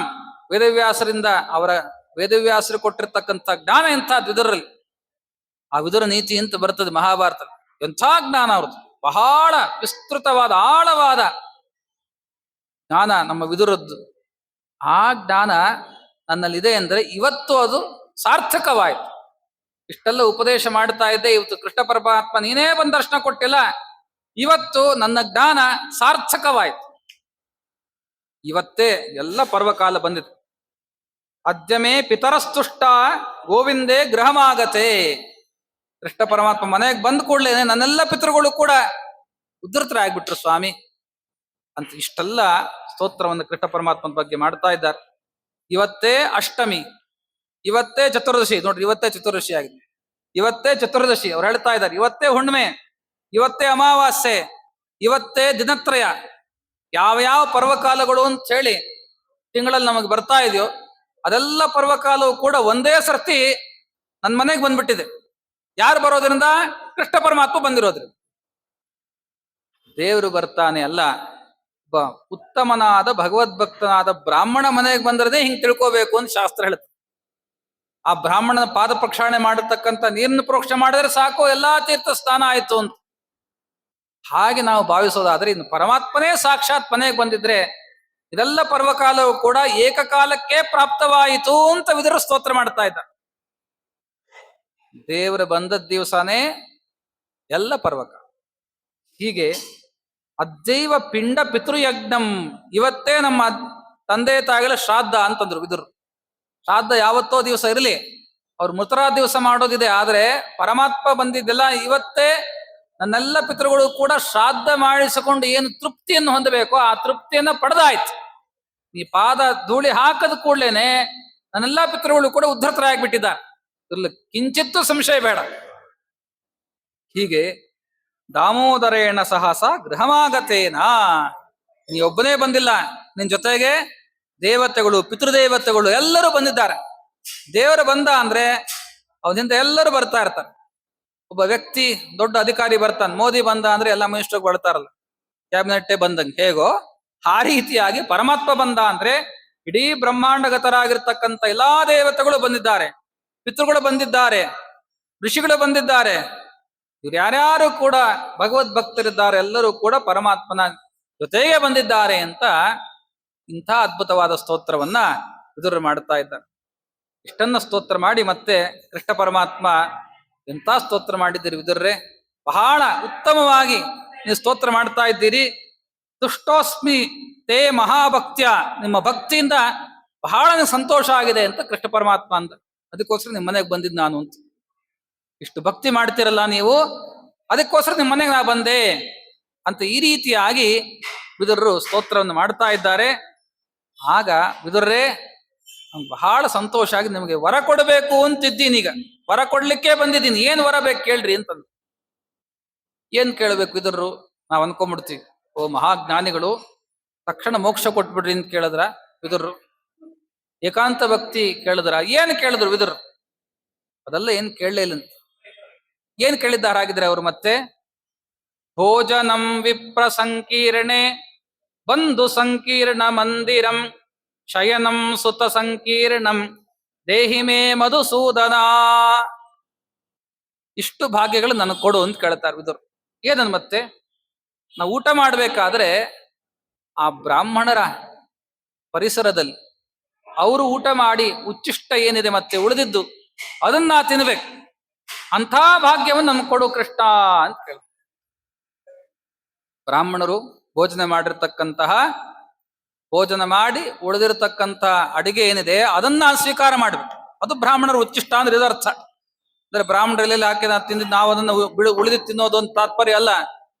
ಬ್ರಾಹ್ಮಣರು ಸ್ವೀಕಾರ ಮಾಡಿರ್ತಕ್ಕಂತಹ ಅನ್ನವನ್ನು ನನಗೂ ಕೂಡ ಸ್ವೀಕಾರ ಮಾಡುವಂತ ಯೋಗ್ಯತೆಯನ್ನು ಕೊಡು. ಹೇಗೆ ಕೇಳ್ತಾ ನೋಡ್ರಿ. ಒಬ್ಬ ಬ್ರಾಹ್ಮಣ ಮನೆಗೆ ಒಂದು ಊಟ ಮಾಡ್ತಾನೆ ಅಂದ್ರೆ, ಬ್ರಹ್ಮಚಾರಿ ಆಗ್ಲಿ, ಗೃಹಸ್ಥನಾಗ್ಲಿ, ಅಥವಾ ವಾನಪ್ರಸ್ಥ ಅಥವಾ ಸನ್ಯಾಸಿ, ಒಂದೊಂದೇ ತಾರತಮ್ಯ ಹೇಳ್ತದೆ. ಮತ್ತೆ ಬ್ರಹ್ಮಚಾರಿ ತಾನು ಊಟ ಮಾಡ್ತಾ ಅಂದ್ರೆ ಒಂದಕ್ಕೆ ಒಂದು ಫಲ, ಆದ್ರೆ ಗೃಹಸ್ಥ ಒಂದಕ್ಕೆ ಎರಡು, ಒಂದಕ್ಕೆ 10 ಪಟ್ಟು ವಾನಪ್ರಸ್ಥ. ಯತಿಗಳು ಹಾಕ್ತಾರೆ ಅಂದ್ರೆ ಯಥೋದತ್ತ ಅನಂತಕಂ ಯತಿರ್ಯತ್ರ ಗೃಹೇ ಭುಂಕ್ತೆ ತತ್ರ ಭುಂಕ್ತೆ ಹರಿಸ್ವಯಂ. ಸಾಕ್ಷಾತ್ ಪರಮಾತ್ಮನೇ ಊಟ ಮಾಡ್ತಾ ಇದ್ದಾನೆ ಅಂತ ಅರ್ಥ. ಯತಿಗಳು ಸನ್ಯಾಸಿಗಳು ಮನೆಯಲ್ಲಿ ಬಂದು ಅನ್ನ ಸ್ವೀಕಾರ ಮಾಡ್ತಾರೆ ಅಂತ. ಇನ್ನ ಪರಮಾತ್ಮನೇ ವಿದುರ ಮನೆಗೆ ಬಂದು ಊಟ ಮಾಡ್ತಾ ಇದ್ದಾನೆ, ಏನರ್ಥ? ವಿದುರ ಕೇಳಿದ್ರು, ಇಂಥ ಸೌಭಾಗ್ಯ ನಮ್ಗೆ ಸದಾ ಕಾಲ ಕೊಡು. ಆ ಬ್ರಾಹ್ಮಣರ ಆ ಉಚ್ಚಿಷ್ಟ ಭೋಜನವನ್ನು ನನಗೆ ಸದಾ ಕಾಲ ಕೊಡ್ತಕ್ಕಂಥವನಾಗ. ನಮ್ಮ ಮನೆ, ನಂಗೆ ಒಳ್ಳೆ ಮನೆ ಎಲ್ಲಿರ್ಬೇಕು ಅಂದ್ರೆ ಬಂಧು ಸಂಕೀರ್ಣ ಮಂದಿರಂ, ಬಂಧು ಬಾಂಧವ್ರ ಹತ್ರ ಇರತಕ್ಕಂಥ ಮನೆ ನಮ್ದಾಗ್ಬೇಕು. ಯಾಕೆಂದ್ರೆ ಏನಾರ ಹೆಚ್ಚು ಕಮ್ಮಿ ಆದ್ರೆ ನಾಳೆ ಬಂಧುಗಳು ಬಂದು ನೋಡ್ತಾರೆ ಅಂತ. ಹಿಂದಿನ ಕಾಲಕ್ಕೆ ನೋಡ್ತಾ ಇದ್ರು, ಈಗಿನ ಕಾಲಕ್ಕೆ ಬಂಧುಗಳು ಅಬಂಧುಗಳು ಆಗ್ಬಿಟ್ಟಿದ್ದಾರೆ ಪಾಪ. ವಿದುರ ಕೇಳಿದ್ದು, ಆಗಿನ ಕಾಲಕ್ಕೆ ಬಂಧುಗಳು ಅಂದ್ರೆ ನಿಜವಾಗಿ ಯಾರು ಬಂದವರು? ಆ ವೈಷ್ಣವ ಮಮ ಬಾಂಧವಾಹ ಅಂತ ಹೇಳಿದಂತೆ ಆ ವಿಷ್ಣು ಭಕ್ತರ ಬಂಧುಗಳು ಅಂತ ಏನಿದ್ದಾರಲ್ಲ ಅವರ ಮಧ್ಯದಲ್ಲಿ ನನ್ನ ಮನೆ ಇರ್ಬೇಕು. ಅವ್ರ ಸುತ್ತಮುತ್ತಲು ಇರ್ಬೇಕು. ಆ ಬಂಧುಗಳು ಮಧ್ಯದಲ್ಲಿ ನನ್ನ ಮನೆ ಇರುವಂತೆ ಮಾಡು. ಸಜ್ಜನರ ಸಹವಾಸವನ್ನು ಕೊಡು ಅಂತ ತಾತ್ಪರ್ಯ. ಯಾವಾಗಲೂ ನಮಗೆ ಸಜ್ಜನರ ಸಹವಾಸ ಇದ್ರೆ ನಮಗೆ ಉತ್ತಮವಾದ ಸಾಧನೆಯನ್ನು ಮಾಡಿಕೊಳ್ಳಿಕ್ಕೆ ಆಗ್ತದೆ ಅಂತನ್ನೋ ಕಾರಣಕ್ಕೆ ಎರಡನೇ ವರವನ್ನ ಅವರು ಕೇಳಿದ್ದು ಆ ಬಂಧು ಸಂಕೀರ್ಣ ಮಂದಿರಂ ಅಂತ ಹೇಳಿ. ಶಯನಂ ಸುತ ಸಂಕೀರ್ಣಂ, ಮಗನ ಮನೇಲಿ ಮಲ್ಕೋಬೇಕು ಅಂತ ಒಂದು ವರವನ್ನು ಕೊಡಿ. ಏನರ್ಥ ಇದು? ಏನಾದರೂ ಕೂಡ ಸ್ವಲ್ಪ ವ್ಯತ್ಯಾಸ ಇದ್ರೆ ಮಗ ನೋಡ್ತಾನೆ ಅಂತ ಅರ್ಥ. ಅನಾರೋಗ್ಯ ಆದರೆ ಏನಾದರೂ ಕೂಡ ಹೆಚ್ಚು ಕಮ್ಮಿ ಆಯಿತು ಅಂದ್ರೆ ಮಗ ನೋಡ್ತಾನೆ. ನೋಡುವಂತ ಮಗ ಇದ್ರೆ ನೋಡ್ತಾನೆ. ಮತ್ತೆ ಹಾಗೆ ಆ ಮಗನ ಮನೆಯಲ್ಲಿ ನನ್ನ ನಾನು ನಿದ್ರೆ ಮಾಡುವಂತೆ ಅನುಗ್ರಹವನ್ನು ಮಾಡು. ಜೊತೆಗೆ ಅಕ್ಷತಾನ್ ವಿಪ್ರಹಸ್ತೇನ, ಮಂತ್ರಾಕ್ಷತೆ ತಗೋಬೇಕು. ಯಾರ ಕಡೆಯಿಂದ? ಬ್ರಾಹ್ಮಣರ ಕೈಯಿಂದ ಮಂತ್ರಾಕ್ಷತೆ ತಗೋಬೇಕು ನಾನು. ಹಾಗೆ ಸದಾಕಾಲ ಆ ಮಂತ್ರಾಕ್ಷತೆಯನ್ನ ಆ ಬ್ರಾಹ್ಮಣರ ಕೈಯಲ್ಲಿ ನಾನು ಸ್ವೀಕಾರ ಮಾಡುವಂತೆ ಅನುಗ್ರಹವನ್ನು ಮಾಡ್ತಕ್ಕಂಥವನ ಸ್ವಾಮಿ. ಮಾತೃಹಸ್ತೇನ ಭೋಜನಂ, ತಾಯಿ ಕೈಯಲ್ಲಿ ಊಟ ಮಾಡಬೇಕು. ಅದೇ ನಿಜವಾಗಿರತಕ್ಕಂಥ ರುಚಿ, ಅದೇ ದೇಹಕ್ಕೆ ಪುಷ್ಟಿ. ಅಂತ ತಾಯಿಯ ಕೈಯಲ್ಲಿ ಊಟ ಮಾಡಬೇಕು ಸದಾಕಾಲ. ಅಂತ ತಾಯಿಯ ಕೈ ತುತ್ತನ್ನು ನನಗೆ ಕೊಡು. ಮತ್ತೊಂದು ವರ, ಪಿಂಡಂಚ ಪುತ್ರ ಹಸ್ತೇನ, ಕಡೆಗೆ ನಾವು ಹೋದ ಮೇಲೆ ನನ್ನ ಮಗನ ಕೈಯಿಂದ ನನಗೆ ಪಿಂಡ ಬೀಳ್ಬೇಕು. ಇಷ್ಟನ್ನು ಕೊಡು ನನಗೆ ಅಂತ ವಿದುರರು ತಾವು ಕೂಡ ಕೃಷ್ಣ ಪರಮಾತ್ಮ ತಮ್ಮ ಮನೆಗೆ ಬಂದಾಗ ಕೇಳಿದ್ದಾರೆ. ಹಾಗಿದ್ರೆ ಮಕ್ಕಳು ಶ್ರಾದ್ದ ಮಾಡ್ತಾರೆ, ಮಾಡಬೇಕು. ಮಗನ ಕಡೆಯಿಂದಲೇ ಪಿಂಡವನ್ನು ಸ್ವೀಕಾರ ಮಾಡಿದಾಗ ಅವನಿಗೆ ಸದ್ಗತಿ. ಆ ಕಾರಣದಿಂದ ನಾ ಹೋದ ಮೇಲೆ ನನ್ನ ಮಗ ನನಗೆ ಪಿಂಡ ಇಡಬೇಕು. ಅಂತಹ ಪಿಂಡ ಇಡುವಂತ ಮಗ ನನಗಾಗಲಿ ಅಂತಹ ವರವನ್ನು ನೀ ಕೊಡು ಅಂತ ಈ ರೀತಿಯಾಗಿ ವಿದುರರು ಪ್ರಾರ್ಥನೆ ಮಾಡ್ತಾ, ಈ ಒಂದು ಪ್ರಾರ್ಥನೆ ಹಿನ್ನೆಲೆ ಎಷ್ಟು ನಮಗೆ ವಿಶೇಷವಾಗಿ ಅರ್ಥ ಇದೆ ಅಂದ್ರೆ, ನಾವು ಹಿಂಗಿರ್ಬೇಕು. ದೇವರನ್ನು ನಾವು ಕೇಳಬೇಕು ನಿತ್ಯದಲ್ಲೂ ಕೂಡ, ನನಗಿಂತ ಸಜ್ಜನರ ಸಹವಾಸ ಸದಾ ಕಾಲ ಕೊಡು. ಶುದ್ಧರಾಗಿರ್ತಕ್ಕಂತಹ ಆ ಬ್ರಾಹ್ಮಣರ ಕಡೆಯಿಂದ ಆಶೀರ್ವಾದ ಸದಾಕಾಲ ನಮಗೆ ಸಿಗ್ತಾ ಇರಲಿ. ಜೊತೆಗೆ ಅಷ್ಟಲ್ಲದೆ ಮತ್ತೆ ಬಂಧು ಬಾಂಧವರು ವೈಷ್ಣವರ ಹತ್ರ ನಾವು ಕೂಡ ಇರುವಂತಾಗಲಿ. ಉತ್ತಮನಾಗಿರ್ತಕ್ಕಂಥ ಧಾರ್ಮಿಕನಾದ ಮಗ ನಮಗಾಗಲಿ. ಆ ಮಗ ನಾವು ಹೋದ ಮೇಲೆ ಶ್ರಾದ್ದಾದಿಗಳನ್ನ ಮಾಡಿ ನಮ್ಗೆ ಉತ್ತಮವಾದ ಗತಿಯನ್ನು ತೋರಿಸುವಂತಾಗಲಿ ಅಂತ ಇಷ್ಟೆಲ್ಲ ರೀತಿಯಾಗಿರ್ತಕ್ಕಂಥ ವರಗಳನ್ನ ವಿದುರರು ಬೇಡಿದ್ದಾರೆ. ಕೃಷ್ಣ ಪರಮಾತ್ಮ ತಥಾಸ್ತು ಅಂತ ಹಾಗೆ ಆಗಲಿ.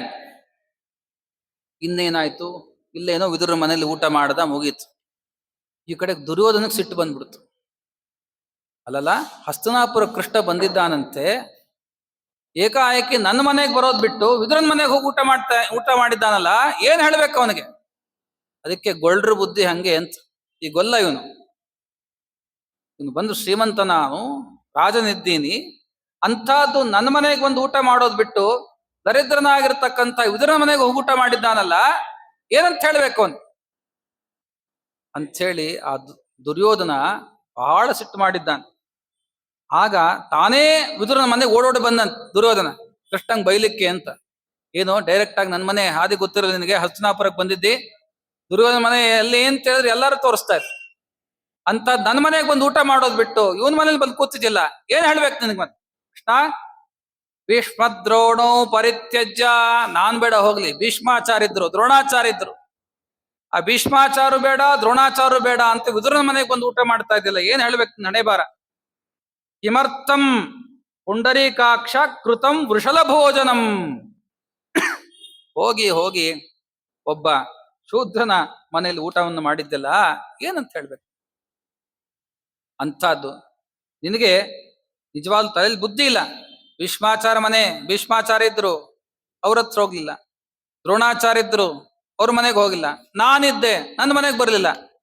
ಇವ್ರು ಯಾರು ಬೇಡ ಅಂತ ಹೋಗಿ ಅಂಥವ್ನು ಹುಡ್ಕೊಂಡು ಹೋಗಿ ಅಂಥವ್ನ ಮನೆಗೆ ಹೋಗಿ ಊಟ ಮಾಡಿದ್ದೆಲ್ಲ, ಏನಂತ ಹೇಳ್ಬೇಕು ನಿನಗೆ? ಆ ಕೃಷ್ಣ ಪರಮಾತ್ಮ ಅಂತ ಏನಂದಿ? ವಿದುರ ಶೂದ್ರನ ಹೇಳ್ತೇನೆ ಕೇಳು, ವಿದುರ ಎಂಥವ್ರು ಅಂತ.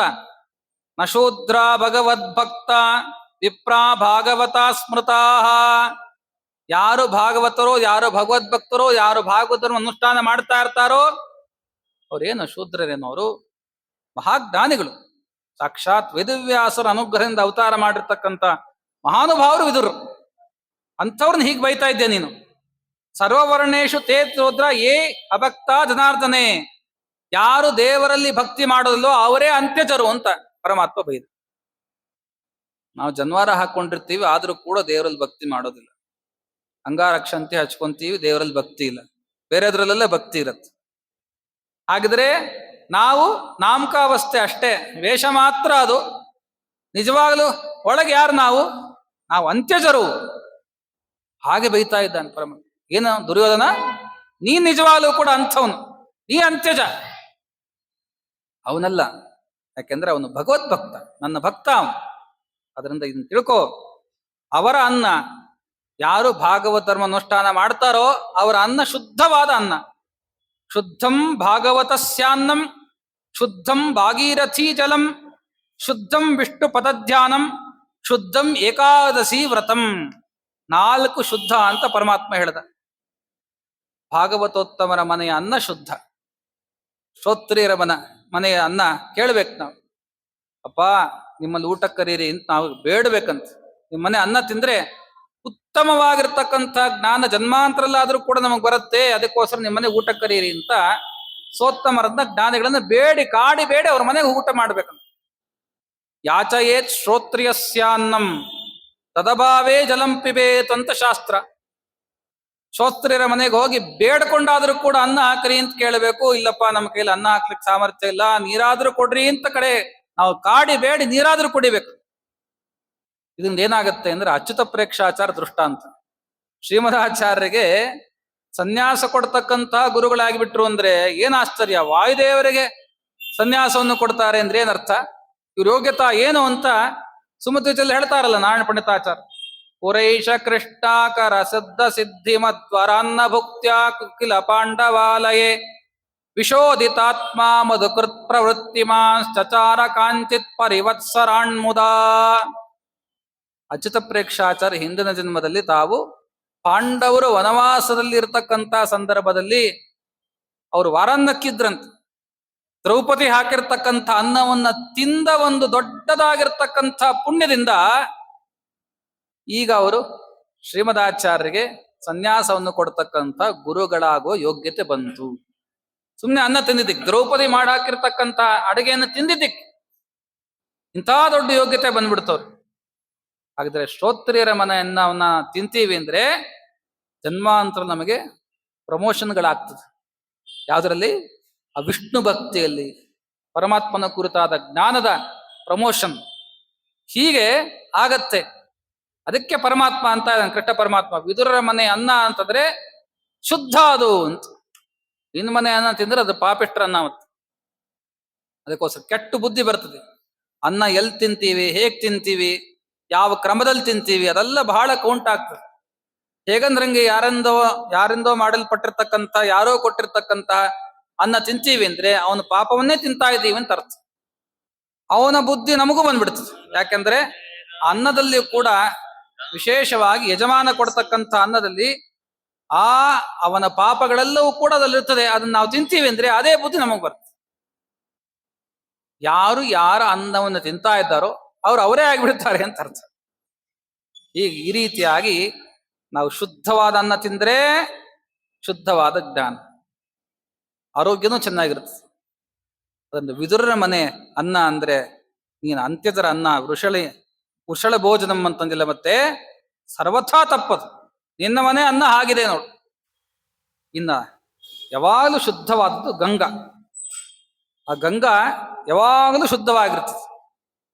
ಆಯ್ತಾ? ಗಂಗಾ ನದಿಗೆ ಗ್ರಹಣ ಬಂದರೂ ಕೂಡ ಅಶುಚಿ ಇಲ್ಲ ಅಂತ ಧರ್ಮಶಾಸ್ತ್ರಕಾರ ಹೇಳ್ತಾರೆ.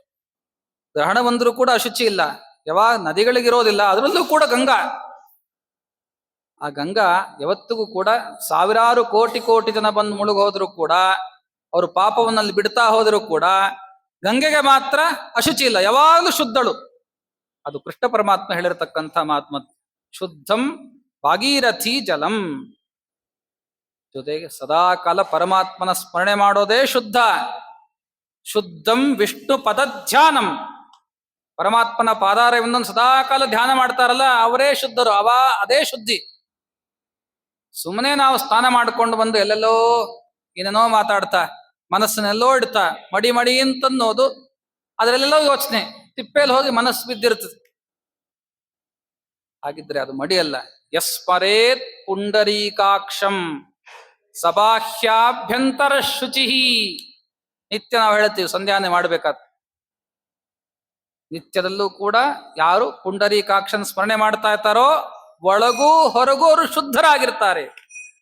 ಪರಮಾತ್ಮ ಹೇಳಿರ್ತಕ್ಕಂಥ ಮಾತು ಶುದ್ಧಂ ವಿಷ್ಣು ಪದ ಧ್ಯಾನಂ. ಆ ಪರಮಾತ್ಮನ ಕುರಿತಾಗಿರ್ತಕ್ಕಂಥ ಧ್ಯಾನ ಮಾಡೋದೇ ಶುದ್ಧತೆಯನ್ನು ತಂದುಕೊಡ್ತಕ್ಕಂಥದ್ದು, ನಮ್ಮೆಲ್ಲ ಪಾಪಗಳನ್ನು ಕಳೆಯತಕ್ಕಂಥದ್ದು. ಅಂತಹ ಶುದ್ಧವಾದದ್ದು ಪರಮಾತ್ಮನ ಧ್ಯಾನ ಅಂತ ತಿಳಿಸ್ಕೊಟ್ಟು, ಮತ್ತೊಂದು ಶುದ್ಧಂ ಏಕಾದಶಿ ವ್ರತಂ. ಏಕಾದಶಿ ವ್ರತ ಯಾವಾಗಲೂ ಕೂಡ ಅದು ಏಕಾದಶಿ ಅಂದ್ರೆ ಶುದ್ಧ, ಅದು ಶುದ್ಧವಾಗಿದೆ. ಅದರಿಂದ ನಾವು ಏಕಾದಶಿ ಮಾಡೋದು ನಮ್ಮನ್ನು ಶುದ್ಧೀಕರಿಸ್ತದೆ. ಅಂಥ ಏಕಾದಶಿ ಯಾರು ಮಾಡ್ತಾರೋ ಅವರೇ ಶುದ್ಧರು. ನಮಗೆ 15 ದಿವಸಕ್ಕೊಂದ್ಸರ್ತಿ ಶುದ್ಧಿಯನ್ನು ಪಡಿಬೇಕು. ನಾವು 15 ದಿವಸಕ್ಕೊಂದ್ಸರ್ತಿ ಪಾಪಗಳಿಗೆ ಪ್ರಾಯಶ್ಚಿತ್ತ ಏಕಾದಶಿ ಮಾಡೋದು ಅಂತಂದ್ರೆ. ಅಷ್ಟೆಲ್ಲ ತಿಂಗಳಿಗೆ 2 ಸರ್ತಿ 2 ಏಕಾದಶಿ. ಮತ್ತೆ 2 ಏಕಾದಶಿಯಿಂದ ಕೂಡ ನಮ್ಮ ಅಂತಃಕರಣವು ಕೂಡ ಚೆನ್ನಾಗಿ ಶುದ್ಧವಾಗ್ತಾ ಇದೆ. ಯಾಕಂದ್ರೆ ಏಕಾದಶಿ ವ್ರತವೇ ಶುದ್ಧ. ಏಕಾದಶಿ ವ್ರತ ಅಂದ್ರೆ 3 ದಿವಸ ಸೇರಿಸ್ಬೇಕು ಅಂತ ವರಾಹಪುರಾಣದಲ್ಲಿ ಹೇಳ್ತಾರೆ. ದಿನತ್ರಯ ಅಂತ, ದಶಮಿ, ಏಕಾದಶಿ, ದ್ವಾದಶಿ. ದಶಮಿ ಮತ್ತೆ ದ್ವಾದಶಿ ಏಕಭುಕ್ತ. ಅದಶಯನ ಬಹಳ ನಿಯಮ ಹೇಳ್ತಾರಲ್ಲ ವರಾಹಪುರಾಣದಲ್ಲಿ. ಹಾಸಿಗೆ ಮೇಲೆ ಹಾಸಿಗೆ ಮುಟ್ಟಬಾರದು 3 ದಿವಸ. ಮತ್ತೆ ದಶಮಿ ಒಂದೇ ಹೊತ್ತು ಊಟ, ದ್ವಾದಶಿ ಒಂದೇ ಹೊತ್ತು ಊಟ. ಮತ್ತೆ ಅಭ್ಯಂಗ, ಎಣ್ಣೆ ಗಿಣ್ಣೆ ಹಚ್ಕೊಂಡು ಎರ್ಕೋಬಾರದು. ಅನೇಕ ರೀತಿಯಾದ ನಿಯಮಗಳನ್ನು ಹೇಳ್ತಾರೆ. ಪರಾನ್ನ ನಿಯಮ ಮಾಡಬೇಕು. ಏಕಾದಶಿ ಅಂತೂ ಶುದ್ಧ ಉಪವಾಸ. ಹೀಗೆ ಇಂಥ 3 ದಿವಸ ಮಾಡೋದಕ್ಕೆ ಅದು ಏಕಾದಶಿ ವ್ರತ ಅಂದ್ರೆ ಇದರ್ಥ. ಏಕಾದಶಿ ವ್ರತ ಅಂದ್ರೆ ಏಕಾದಶಿ 1 ದಿವಸ ಉಪವಾಸ ಇರೋದು ಅಂತ ತಾತ್ಪರ್ಯ ಅಲ್ಲ. ದಿನತ್ರಯ ವ್ರತಕ್ಕೆ ಏಕಾದಶಿ ವ್ರತ ಅಂತ ಇಲ್ಲಿ ಅರ್ಥ. ಅದು ಯಾವಾಗಲೂ ಕೂಡ ನಮ್ಮನ್ನು ಶುದ್ಧೀಕರಿಸ್ತಾ ಇರ್ತದೆ, ಆರೋಗ್ಯನೂ ಕೂಡ ಉತ್ತಮವಾಗ್ತದೆ. ಕೃಷ್ಣ ಪರಮಾತ್ಮ ಕೊಟ್ಟಿರ್ತಕ್ಕಂಥ ಆದೇಶ. ಇಷ್ಟು 4 ಶುದ್ಧತೆಯನ್ನ ನೀವು ಅಳವಡಿಸ್ಕೋಬೇಕು ಅಂತ ಅರ್ಥ. ದುರ್ಯೋಧನಿಗೆ ಹೀಗೆ ಹೇಳ್ತಾ ಬೈತಾ ಇದ್ದಾನೆ. ಅವನ ವಿದುರನ ಅನ್ನ ಅಶುದ್ಧಿ ಅಂತಂತೇನು? ಮತ್ತೆ ಹೇಗೆ ಗಂಗೆಯೋ, ಹೇಗೆ ನನ್ನ ಪಾದ ಸ್ಮರಣೆಯೋ, ಅದೇ ರೀತಿ ಹೇಗೆ ಏಕಾದಶಿಯೋ, ಅದೇ ರೀತಿ ವಿದುರ ಮನೆ ಅನ್ನ, ಅದೇ ರೀತಿ ವಿದುರ ತಾನು ಕೂಡ ಶುದ್ಧನಾಗಿದ್ದಾನೆ ಅಂತ ತಿಳಿದುಕೋ. ಚಾಂಡಾಲನಾಗಿದ್ರು ಕೂಡ ಅವನು ನನ್ನ ಭಕ್ತನಾಗಿದ್ರೆ ಅವನೇ ಶುದ್ಧ. ನರಸಿಂಹಾವತಾರದ ಭಾಗವತಲ್ಲೂ ಕೂಡ ಹೇಳುತ್ತೆ, ಪುಂಸೋ ದ್ವಿಷಡ್ಗುಣಯುತಾತ್ ಅರವಿಂದ ನಾಭ ಪಾದಾರವಿಂದ ವಿಮುಖಾತ್ ಸ್ವಪಚಂ ವರಿಷ್ಠಂ ಮನ್ಯೇ. ಪ್ರಹ್ಲಾದರ ಸ್ತೋತ್ರ ಮಾಡ್ತಾರೆ. 12 ಗುಣಗಳಿರ್ತಕ್ಕಂಥ ಒಬ್ಬ ಬ್ರಾಹ್ಮಣ ತಾನು ದೇವರನ್ನ ಸ್ಮರಣೆ ಮಾಡದೇನೆ ಮಾಡಬಾರ್ದು ಮಾಡ್ತಾ ಕೂತಿರ್ತಾನೆ ಅಂದ್ರೆ ಅವನಿಗಿಂತ ವಿಷ್ಣು ಭಕ್ತನಾಗಿರ್ತಕ್ಕಂಥ ಒಬ್ಬ ನಾಯಿ ಮಾಂಸವನ್ನು ತಿಂತಕ್ಕಂಥ ಭಕ್ತ ಶ್ರೇಷ್ಠ ಅಂತ. ಏನಿರ ತಾತ್ಪರ್ಯ? ಏನ್ ತಾತ್ಪರ್ಯ ಇದರದು? ಯಾವ ಯೋನಿಲಿ ಹುಟ್ಟೋದಲ್ಲ, ಭಕ್ತಿ ಹೇಗೆ ಮಾಡ್ತಾ ಇದ್ದಾನೆ, ಪರಮಾತ್ಮನಲ್ಲಿ ಹೇಗೆ ತಾನು ಕೂಡ ಶ್ರದ್ಧೆಯಿಂದ ನಿತ್ಯ ಸೇವಿಸ್ತಾ ಇದ್ದಾನೆ, ಅದು ಮುಖ್ಯ. ಚಾಂಡಾಲಮಪಿ ಭಕ್ತಂ ನಾವಮನ್ಯೇತ ಬುದ್ಧಿಮಾನ್. ವಿದುರನ ಬಗ್ಗೆ ಬಹಳ ಹಗುರವಾಗಿ ಮಾತಾಡ್ತಾ ಇದ್ಯಾ. ಅವನು ನಿಜವಾಗಲೂ ಕೂಡ ಎಂಥ ಚಾಂಡಾಲನಾಗಿದ್ರು ಕೂಡ ನನ್ನ ಭಕ್ತ ಅಂತಾಗಿದ್ರೆ ಯಾರೂ ಕೂಡ ಅಪಮಾನ ಮಾಡುವಂತಿಲ್ಲ. ವೈಷ್ಣವ ಅವನು. ವೈಷ್ಣವ ಅನ್ನೋದು ಜಾತಿ ಅಲ್ಲ, ಧರ್ಮ. ಯಾರೇ ಚಾತುರ್ವರ್ಣದಲ್ಲಿ ಯಾರು ಬೇಕಾದ್ರೂ ವೈಷ್ಣವರಾಗಬಹುದು. ಆದರೆ ಇಂತಹ ನನ್ನ ಭಕ್ತರನ್ನ ಯಾರು ಕೂಡ ಅವಮಾನ ಮಾಡ್ತಾರೋ ಅವ್ರಿಗೆಲ್ಲ ಪಾಪ ಬರ್ತದೆ. ಯೋ ಅವಮನ್ಯೇತ ಮೂಢಾತ್ಮ ಸಯಾತಿ ನರಕಂ ಧ್ರುವಂ. ಚಾಂಡಾಲಿಯಲ್ಲಿ ಹುಟ್ಟಿರ್ತಕ್ಕಂತಹ ನನ್ನ ಭಕ್ತನನ್ನೂ ಕೂಡ ಯಾರು ಅಪಮಾನ ಮಾಡ್ತಾ ಇದ್ದಾನೋ ಅವನು ನಿಶ್ಚಯವಾಗಿ ನರಕಕ್ಕೆ ಹೋಗ್ತಾ ಇದ್ದಾನೆ. ದುರ್ಯೋಧನ ತಿಳ್ಕೊ ಇದನ್ನ. ವಿದುರನ ಬಗ್ಗೆ ಇಷ್ಟು ಹಗುರವಾಗಿ ಮಾತಾಡ್ತಾ ಇದ್ದೇನು? ಮತ್ತೆ ಕಸ್ಯ ದೋಷ ಕುಲೇ ನಾಸ್ತಿ ವ್ಯಾಧಿನ ಕೋನ ಪೀಡಿತ. ದೇವರು ಪ್ರಶ್ನೆ ಇಡ್ತಾನೆ, ಯಾರ ಕುಲದಲ್ಲಿ ದೋಷ ಇಲ್ಲ ಅಂತ ಹೇಳುವ. ಈಗಂತೂ ಕಲಿಯುಗದಲ್ಲಿ ಹೇಳೋದೇ ಬೇಕಾಗಿಲ್ಲ. ಯಾರ ಕುಲದಲ್ಲಿ ಏನೇನಾಗ್ತಾ ಇದೆ ಅಂತ ಹೇಳಕ್ಕೆ ಬೇಕಾಗಿಲ್ಲ. ಎಲ್ಲ ಪಾಪ ಅಜ್ಜ ಚೆನ್ನಾಗಿರ್ತಾನೆ, ಮಗ ಚೆನ್ನಾಗಿರ್ತಾನೆ, ಮೊಮ್ಮಗ ಏನೋ ಆಗ್ಬಿಡ್ತಾನೆ, ಯಾರನ್ನೋ ಕೊಟ್ಕೊಂಡ್ಬಿಡ್ತಾನೆ, ಏನೋ ಆಗ್ಬಿಡುತ್ತೆ. ಹೀಗೆ ಅಲ್ಲಿ ಆ ವರ್ಣ ಸಾಂಕರ್ಯಗಳೇ ಆಗ್ಬಿಡುತ್ತೆ. ಅದೇ ರೀತಿಯಾಗಿ ಮತ್ತೆ ಯಾರ ಕುಲ ಶುದ್ಧ ಇದೆ ಅಂತ ಹೇಳಿ ನೋಡ ದುರ್ಯೋಧನ ಕೃಷ್ಣ ಪರಮಾತ್ಮ ಪ್ರಶ್ನೆ ಮಾಡುತ್ತೆ. ಯಾರ ಕುಲ ಶುದ್ಧ ಇದೆ? ಕಸ್ಯ ದೋಷ ಕುಲೇ ನಾಸ್ತಿ ವ್ಯಾಧಿನ ಕೋನ ಪೀಡಿತ. ಯಾರಿಗ ರೋಗ ಇಲ್ಲ ಹೇಳ್ಬಿಡ್ರಿ ನೋಡ್. ಎಲ್ಲರಿಗೂ ಅದೋ ಸಣ್ಣ ಪುಟ್ಟ ರೋಗ ಎನ್ಕೊಂಡು ಒಂದಲ್ಲ ಒಂದು ರೋಗ ಬರ್ತಾನೆ ಇರುತ್ತೆ. ಯಾರಿಗ ರೋಗ ಇಲ್ಲ ಅಂತ. ವ್ಯಸನಂ ಕೇನನ ಪ್ರಾಪ್ತಂ, ಯಾರಿಗೆ ದುಃಖ ಬಂದಿಲ್ಲ ಅಂತ ಹೇಳ್ತೀರಿ? ಯಾವ ಜೀವ ರಾಶಿಗೆ ದುಃಖ ಇಲ್ಲ ಅಂತ ಹೇಳ್ತೀರಿ? ಎಲ್ಲರಿಗೂ ದುಃಖ. ಜೀವ ಏವತ್ತು ದುಃಖಿನಃ, ಭಾಗವತ ಹೇಳ್ತದೆ. ಆ ದುಃಖ ಮಿತರ ಸರ್ವಂ ಜೀವ ಏವತ್ತು ದುಃಖಿನಃ, ಭಾಗವತ ಹೇಳ್ತಕ್ಕಂಥ ಮಾತಿದು. ಹಾಗಿದ್ರೆ ಜೀವ ಅಂದ್ರೆ ಬೇರೆ ಅಲ್ಲ, ದುಃಖಿ ಅಂದ್ರೆ ಬೇರೆ ಅಲ್ಲ. ಯಾರಿಗ ದುಃಖ ಇಲ್ಲ ಹೇಳು? ಎಲ್ಲರಿಗೂ ದುಃಖ ಇದ್ದೇ ಇದೆ. ಜೊತೆಗೆ ಕಶ್ಚ ಸೌಖ್ಯಂ ನಿರಂತರಂ, ಈ ಸಂಸಾರ ಸುಖ ಅನ್ನೋದು ನಿರಂತರವಾಗಿ ಯಾರಿಗಿದೆ? ಯಾರಿಗೂ ಇಲ್ಲ. ಸಂಸಾರ ಸುಖ ಅಂತ ಅನ್ನೋದೇ ಅದು ದುಃಖಮಯವಾದದ್ದು, ದುಃಖ ಮಿಶ್ರಿತವಾದದ್ದು. ಅಂಥ ನಿರಂತರವಾಗಿ ಯಾರಿಗೂ ಸುಖ ಇಲ್ಲ, ಯಾರಿಗೂ ದುಃಖ ಇಲ್ಲದೇ ಇಲ್ಲ, ಮತ್ತೆ ಯಾರಿಗೂ ರೋಗ ಇಲ್ಲದೇ ಇಲ್ಲ. ಮತ್ತೆ ಯಾರ ಕುಲದಲ್ಲಿ ಯಾವ ಶುದ್ಧಿ ಇದೆ ಅಂತ ಹೇಗೆ ಹೇಳೋದು? ಮತ್ತೆ ಇಷ್ಟೆಲ್ಲ ಮಾತನ್ನು ಕೂಡ ಪರಮಾತ್ಮ ದುರ್ಯೋಧನಿಗೆ ಆಡ್ತಾ ಇದ್ದಾನೆ. ವಾಸವಿ ಗರ್ಭ ಸಂಭೂತ, ಸಾಕ್ಷಾತ್ ವೇದವ್ಯಾಸರ ಗರ್ಭದಿಂದ, ಅರ್ಥಾತ್ ವೇದವ್ಯಾಸರ ದೃಷ್ಟಿ, ಅದೇ ಗರ್ಭ ಪ್ರಾಪ್ತಿಯಾಗ್ಲಿಕ್ಕೆ ಕಾರಣ. ವಿದುರರು ಹುಟ್ಲಿಕ್ಕೆ ಕಾರಣ. ಮಹಾಭಾರತದ ಆದಿಪರ್ವದಲ್ಲಿ ಬರ್ತದೆ. ವಿದುರರು ಹುಟ್ಲಿಕ್ಕೆ ಕಾರಣ ಏನು? ಮತ್ತೆ ವೇದವ್ಯಾಸರ ಕಣ್ಣಿನ ದೃಷ್ಟಿ. ಅದನ್ನ ತಾನು ನೋಡಿದ್ದಾಳೆ. ಅವಳು ಸೇವಕಿ ಆದರೂ ಕೂಡ ತಾನು ಧೈರ್ಯದಿಂದ ನೋಡಿದ್ದಕ್ಕೆ ಅಲ್ಲಿ ಒಳ್ಳೆ ಜ್ಞಾನವಂತರಾಗಿರ್ತಕ್ಕಂಥ ವಿದುರರೇ ಅವಳು ಅವತಾರ ಮಾಡಿದ್ದು. ಮತ್ತೆ ಅದನ್ನ ವೇದವ್ಯಾಸರ ಗರ್ಭ ಸಂಭೂತರಾಗಿರ್ತಕ್ಕಂಥವ್ರು. ಜೊತೆಗೆ ಭೋಜನಂ ಜೊತೆಗೆ ಸಂಭೂತೋ ಮತಂಗಶ್ಚ ಮಹಾಮುನಿ, ಮತಂಗ ಋಷಿಗಳ ವಿಶೇಷವಾಗಿರ್ತಕ್ಕಂಥ ಪಕ್ಷದಿಂದ ಅವತಾರ ಮಾಡಿರ್ತಕ್ಕಂಥವ್ರು. ಇಂಥವ್ರನ್ನ ನೀನು ಅಶುದ್ಧರು ಅಂತ ಬೈತಾ ಇದ್ದೇನೋ ದುರ್ಯೋಧನ? ಏನಂದಿ ನೀನು? ನನ್ನ ಮನೆಗೆ ಊಟಕ್ಕೆ ಬರಲ್ಲ, ಹೋಗಿ ಇವನ್ ಮನೇಲಿ ಊಟ ಮಾಡಿದೆ ಅಂತ ಕೇಳ್ತಾ ಇದೆಯಲ್ಲ, ಏನ್ ಹೇಳ್ಬೇಕು ನನಗೆ? ಯಾರ ಮನೆ ಅನ್ನ ತಿನ್ನಬೇಕು, ಯಾರ ಮನೆ ಅನ್ನ ತಿನ್ನಬಾರದು ಅಂತ ದೇವ್ರಿಗೆ ಗೊತ್ತಿಲ್ಲ. ಮತ್ತೆ ನನ್ ಕೇಳ್ತೀಯ ನೀನ್? ಮತ್ತೆ ಯಾರ ಮನೆ ಅನ್ನ ತಿನ್ಬೇಕು, ಯಾರ ಮನೆ ತಿನ್ಬಾರ್ದು ಅಂತ? ನಿನ್ನ ಮನೆ ಅನ್ನ ಎಲ್ಲ ಪಾಪಮಯವಾದದ್ದು. ಅನ್ನವನ್ನ ಯಾರೂ ಕೂಡ ಸ್ವೀಕಾರ ಮಾಡ್ತಕ್ಕಂಥದ್ದಲ್ಲ ಅಂತ ಅನ್ನ. ದುರ್ಯೋಧನ ಅನ್ನ ಅಂದ್ರೆ ಕಲಿ ಅನ್ನನೇ. ಮತ್ತೆ ಕಲಿ ಬೇರೆ ಅಲ್ಲ, ದುರ್ಯೋಧನ ಬೇರೆ ಅಲ್ಲ. ಅಂತಿಂದ್ರೆ ಏನಾಗ್ತದೆ? ಮತ್ತೆ ದೇವರಿಗೇನಾಗೋದಿಲ್ಲ. ನಮಗೆ ಪರಮಾತ್ಮ ಹೇಳ್ತಾ ಇದ್ದಾನೆ, ನೀವು ಇವ್ರ ಮನೆ ಅನ್ನ ತಿನ್ಲಿಕ್ಕೆ ಹೋಗ್ಬೇಡ್ರಿ, ಪಾಪಿಷ್ಟ್ರ ಮನೆ ಅನ್ನ ತಿನ್ಲಿಕ್ಕೆ ಹೋಗ್ಬೇಡ್ರಿ, ನಾಸ್ತಿಕರ ಅನ್ನ ತಿನ್ಬೇಡ್ರಿ, ನಾಸ್ತಿಕರ ಪಕ್ಕದಲ್ಲೂ ಕೂತ್ಕೋಬೇಡ್ರಿ, ನಾಸ್ತಿಕರ ಜೊತೆಗೆ ಒಡನಾಟನೂ ಮಾಡಬೇಡ್ರಿ. ಹೀಗೇನಾದ್ರೂ ಕೂಡ ನೀವು ಮಾಡ್ತೀರಿ ಅಂದ್ರೆ ಆ ಪಾಪಿಷ್ಠರ ಜೊತೆಗೆ ನೀವು ಇರ್ತೀರಿ ಸದಾಕಾಲ ಅಂದ್ರೆ ಅದು ಇನ್ಫೆಕ್ಷನ್ ಆಗಿಬಿಡುತ್ತದೆ, ಕರೋನಾ ಇದ್ದಂಗ. ಮತ್ತೆ ಆ ಇನ್ಫೆಕ್ಷನ್ ನಮಗೂ ಬಂತು ಅಂದ್ರೆ ನಾವು ಕೂಡ ದೇವರಿಲ್ಲ, ಧರ್ಮ ಇಲ್ಲ, ಏನೇನೇನೂ ಇಲ್ಲ, ನಾನೇ ನಾನು ಅಂತನ್ನುವ ಆ ತಪ್ಪು ತಿಳಿವಳಿಕೆ ನಮ್ಮಲ್ಲಿ ಬಂದ್ಬಿಡುತ್ತೆ. ಮೆತ್ತಗೆ ಬರ್ತಾ ಇರ್ತದೆ, ಇಂಜೆಕ್ಟ್ ಆಗ್ತಾ ಇರ್ತದೆ. ದುಷ್ಟರ ಜೊತೆಗೆ ನಾವು ಸಾಹಸ ಮಾಡಿದ್ದಕ್ಕೆ ಮೆತ್ತಗೆ ಅವ್ರು ಇಂಜೆಕ್ಟ್ ಮಾಡ್ತಾ ಇರ್ತಾರೆ. ನೋಡ್ರಿ ಅವರೆಲ್ಲ ಚೆನ್ನಾಗಿದ್ದಾರೆ, ಏನು ಮಾಡಲ್ಲ ಪಾಪ, ಏಕಾದಶಿ ಮಾಡಲ್ಲ, ಏಕಾದಶಿ ಬಿಟ್ಬಿಡ್ರಿ ಪಾಪ, ಒಂದ್ ದೇವ್ರು ಅಂತ ಸ್ಮರಣೆ ಮಾಡಲ್ಲ, ನಮಸ್ಕಾರ ಮಾಡಲ್ಲ, ಏನು ಮಾಡಲ್ಲ, ನಾನು ಹಂಗೆ ಇದ್ಬಿಡೋಣ ಅಂತನ್ನುವ ಆ ದೊಡ್ಡ ತಪ್ಪು ತಿಳುವಳಿಕೆ ನಮ್ಗೆ ಬಂದ್ಬಿಡುತ್ತೆ.